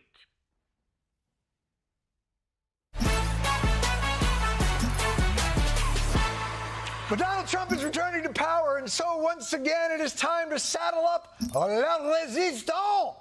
Because, if you remember, before Trump won the election, Democrats were clear-eyed about the stakes.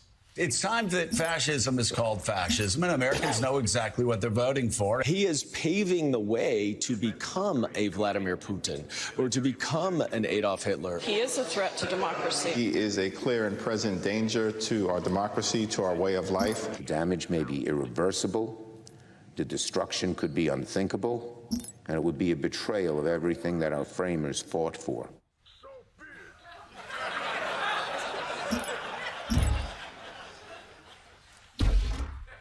You're not even going to look up? You're not even going to...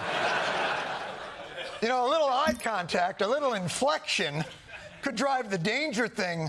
You give it a little urgency, you know.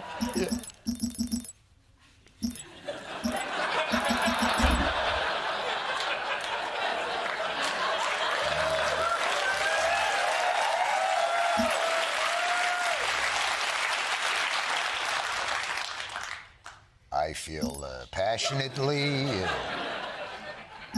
we should fight him on the beaches, in the field, God forbid the streets, the asphalt, and the sidewalk.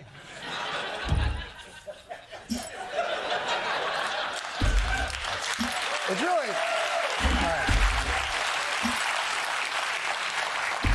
Is it sad that the only thing that really makes it a Schumer impression is I put glasses on? Is that... Was it really that? I mean, you applauded literally just the glasses. I'm a pair of bifocals away from being Chuck Schumer's fan. You bastards. Now, I assume now that the Democrats have lost to the greatest threat we've ever faced as a nation, that they will be forthright in acknowledging, one, the Democrats' role in this catastrophic defeat, and two, the bleak hellscape we now face. Or... We're proud of the fact that we've defeated more House Republican incumbents than they've defeated House Democratic incumbents. We did flip 3 House seats from Republican to Democrat and gained back almost all of those that we had lost in 2022. Yeah, almost is doing a lot of work in that sentence. Yeah, we almost gained back all we had lost. Almost is kind of a load-bearing adverb spin-wise, finding a positive in what is clearly not good news. You can't, parents, good news, we gained back almost all of the children we lost on the field trip. Win-win. It's a new dynamic. It is a willful bright-siding this shit show that we celebrate in our new segment called The Audacity of Cope. Now, technically, yes, Democrats have less seats. But have you heard who's in those seats? In this freshman class alone, and I'm going to stop for cheers for each one of these because they're remarkable, we have our first trans member of Congress. We have an engineer from an immigrant community in the San Fernando Valley. We have the first Iranian-American Democrat in Congress. We have the youngest member ever elected to the House from New Jersey.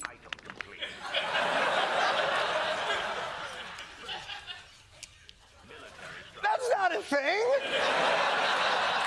How did you go from the reasonably impressive first Iranian Democrat to hold the seat to the, I think, somewhat reaching for youngest person ever from New Jersey? But by the way, to the audience, if you think that framing is not that interesting, wait till you hear that this record-breaking young phenom from New Jersey is 38 years old. 38 years old. God, come on. How far are we going with this? Oh, in Illinois, we elected a ginger. Oh. Yeah. We elected the first representative from Washington State who looks like he has a terrible secret. He ran on loneliness. Wow, this is going to be the most diverse group of congresspeople to ever get all their legislation blocked. So inspiring. But you know what? No, it's fine. People, but you know what? Those are just lowly House Democrats. How will the head of their party, the outgoing president, man the ramparts during this challenging and fraught, peaceful transition to fascism? President Biden is in Brazil, where he became the first American head of state to visit the Amazon rainforest. He went there to highlight the dangers of climate change and the need to turn away from fossil fuels. What the No way that desk was there. No way. Not a chance. In the middle of all this, he disappeared to the rainforest, starring in what appears to be like 4 Pixar movies in one mixed together. Clearly, Up is one of them. And in Kanto, I'm going to say there's a little Moana, maybe WALL-E. Had a powerful anti-consumerist message. Well, hopefully, listen, while he's down there, hopefully he has some inspiring words for us. Mr. President. History is literally watching us now. So let's preserve this secret place for our time and forever, for the benefit of all humanity. Thank you very, very much.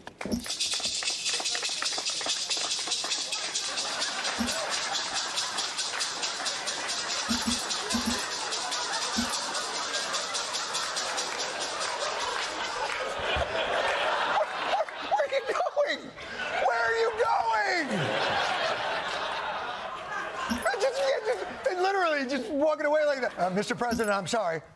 The tribe has spoken. Extinguish your torch. What is happening? You know, maybe this is how we should do the transfer of power. The winner moves into the White House, and the incumbent just wanders off into the jungle so that his nutrients may be returned to the soil.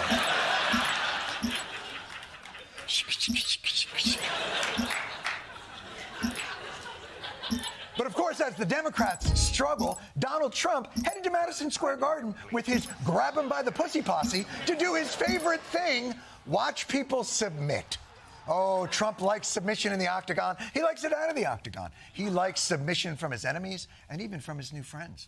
And by the way, it doesn't take much of a transgression to warrant a bended knee for Trump. For instance, last week, Trump's newly minted Health and Human Services nominee hit Trump with a bit of a lighthearted jab about his diet. The stuff that he eats is really, like, bad.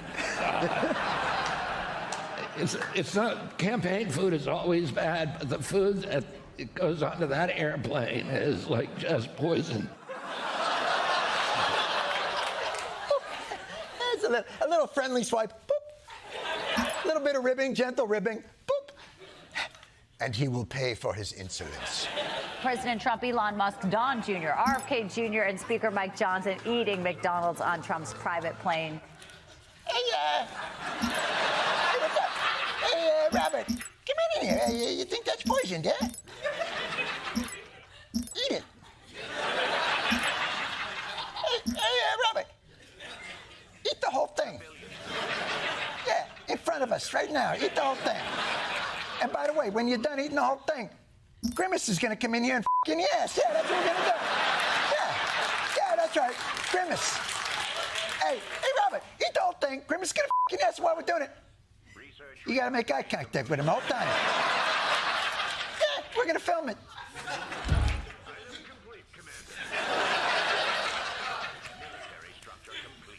I was just going to keep going with the premise.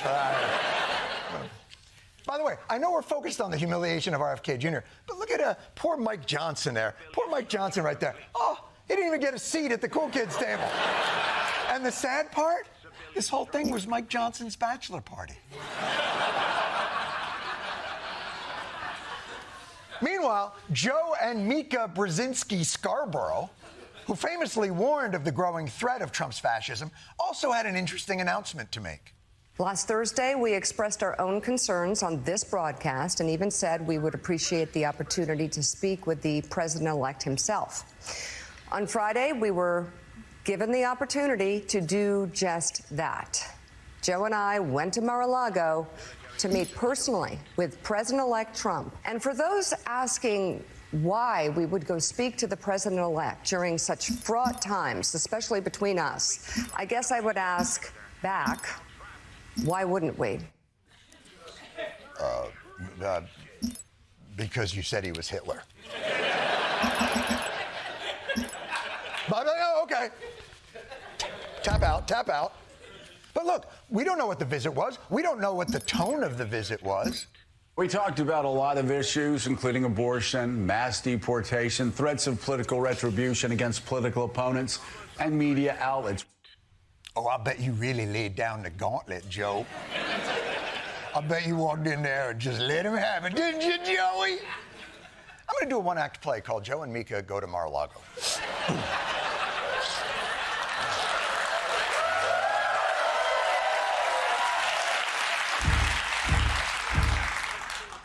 Mr. President, your rhetoric is outrageous. I cannot in good conscience... Ooh, are those macaroons? The pink one is raspberry. We've learned nothing. Even those putting up resistance to Trump's agenda don't seem to understand who they're dealing with. Senator Elizabeth Warren accusing President-elect Donald Trump's transition team of breaking the law, as there are reports it missed a deadline to file a required ethics pledge. Hear ye, Hitler missed the reporting deadline. The war is over. I've said it before and I'll say it again. Republicans are playing chess and the Democrats are in the nurse's office because they glued their balls to their thigh. That is what is happening. The election that we just had was a repudiation of the status quo, an overly regulated system that is no longer responsive or delivering for the needs of the people or their beloved behatted squirrels. Oh, R.I.P. Peanut. Government is theoretically a constitutional system of checks and balances between equally powerful branches. But what government actually is an overly complicated Byzantine bureaucratic maze of rules, loopholes to those rules, and norms. Complex enough that A, If you want to find a rule that keeps you from doing something, you'll find it. And B, if you actually want to do something, you can find a loophole to get around said rule. And then the norms are just how often you've had to pull any of this shit. For example, Trump's, let's be generous, provocative and unorthodox cabinet picks. I don't think Hulk Hogan's been nominated yet. I think he's going to be the secretary of take your vitamins. Democrats are positive that the vaunted constitutional rules of the Senate shall be the guardrail to this madness. Certainly we can fight back. The president nominates, the Senate confirms. We're a check and balance. We're there to be a guardrail. The Senate has a constitutional obligation to advise and consent on this nomination. Oh, shit. You want Matt Gaetz, Mr. President? Prepare to be advice and consented, biatch. There is no way for the Constitution to allow you to get past it. The Constitution does give the president power to adjourn the House and Senate on extraordinary occasions. To unilaterally install his most controversial nominees and bypass the Senate confirmation process entirely. That is our government in a nutshell. The rules say we can stop it. The loophole says, that. And so what are you left with? The last refuge of losers, the norms. I don't think that's appropriate, and I don't think that's what the founders intended. That is not the custom.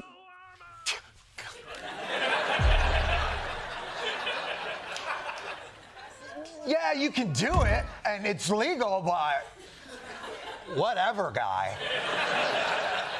We're going to think you're a dick. Republicans exploit the loopholes. Democrats complain about the norms over and over and over, and it has ghastly consequences. Remember when President Obama nominated Merrick Garland to the Supreme Court? Senate Majority Leader Mitch McConnell refused to give that a vote, saying, well, it's only one full year before the election. It's too close. Now, you could make a case that Obama could violate the norm, say the Senate failed their advice and consent, and appoint him anyway, and see whatever the happens. Fight. But they just went, well, we never heard of that rule, but, okay. Smash cut 2 months before a presidential election. Trump nominates Amy Coney Barrett to the Supreme Court after the completely unforeseeable death of Ruth Bader Ginsburg. And as you can imagine, the Democrats went right to the nearby Kinkos. Behind me is the McConnell rule. On February 13th, 2016, when Justice Scalia passed away, Senator McConnell said, and I quote, "This vacancy should not be filled until we have a new president." And so Amy Coney Barrett was forced to head back to her homestead, never to be heard from a... Oh, they didn't give a... Oh, right, I forgot. They didn't give a... Look. Let this show be the utterly ineffective hypocrisy finders. I can tell you from experience, it does nothing. You guys be the loophole guys that figure out how to get shit done, because they don't give a about your norms. They will exploit any loophole, even if they have to go through clearly closed windows to do it. You would think after Trump's presidency, Democrats would have learned, but they doubled down. When Biden tried to get immigration reform into the Inflation Reduction Act and the Senate parliamentarian told him he couldn't, did he respond to the rule with a loophole, or did he? That's for the parliamentarian to decide, though, not for Joe Biden to decide. No! That's for... You take the parliamentarian and you put them in a locker, and then you bring Grimace in and have him... That's what you do! Do you guys get what I'm saying? Perhaps a demonstration is in order. To get anything done, the Democrats feel like they must thread the needle to make sure, we have to make sure each norm follows the overly complex bureaucratic process that we created ourselves. The parliamentarian, I can't do it because the norm says, I can't get anything done. Meanwhile, the Republicans come in and all they have to do is finger bang a donut. That's all they have to do. How are we going to get Matt Gaetz in if the advice and consent? Oh, there it is, right there. Boom, boom. Harry's in there. Harry's in. Look at him, he's in.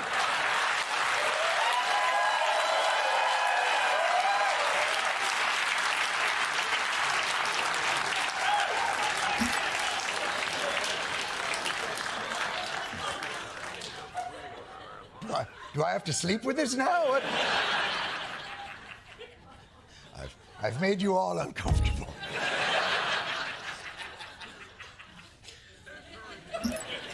Now Trump has the House, Senate, presidency, and judiciary. So it's going to get harder, not easier. Democrats are going to have to forcefully play the loopholes. But the good news is, you're well set up for it. With the youngest congressional representative ever from New Jersey, 38-year-old LaMonica McIver. Unless, wait, I've got a loophole. What if Joe Biden got his vice president to not certify? No, President Biden, wait! Listen to the plan! Joe! Last week, Donald Trump made his insane yet predictable pick for Attorney General Matt Gaetz, Florida congressman, and if wraparound shades were a person.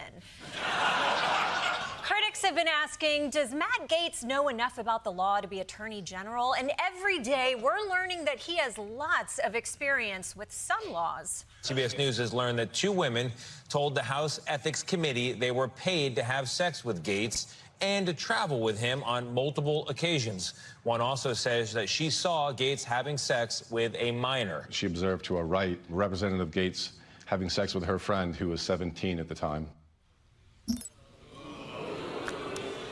Your future Attorney General, everyone. It's always the people you most expect. And if you're wondering how they found out, it's a case of he said, she said, he has a paper trail.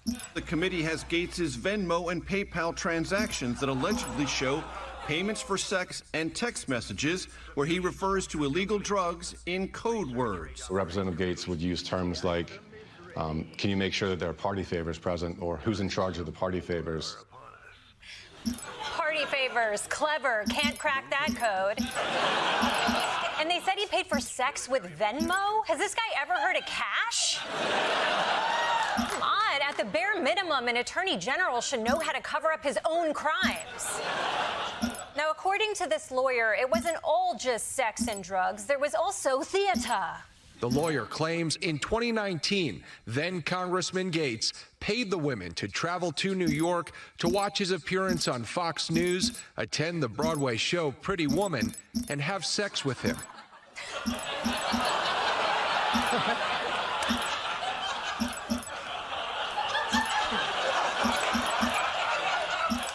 Taking 2 prostitutes to see Pretty Woman? It's a little on the nose, wasn't it? I guess High School Musical was sold out. But the worst part is that he apparently took them to watch him on Fox News. God, I hope they charged him extra for that. It's $1,000 for butt stuff and $2,000 if I have to look at Brit Hume. Now, the House Ethics Committee looked into all these allegations, but there's a debate about whether they should still release its report now that Gaetz has left Congress. Unfortunately for Gaetz, the Speaker of the House took office with a very, very clear philosophy. My office is going to be known for trust and transparency and accountability. Transparency. Yes, I love it. Here is a guy who understands how important it is that people hear the truth about their next attorney general. So, Mike Johnson, hand over the report. Speaker Mike Johnson says the report should stay sealed. I would be concerned about opening the Pandora's box of saying that the House Ethics Committee, with its vast resources and unlimited power, effectively, could investigate private citizens and release reports about them. Mike Johnson, seriously? Your argument is that if they can investigate Matt Gaetz for having sex with an underage girl, then they can investigate anyone for having sex with an underage girl. And is that really what we want as a country? Yes!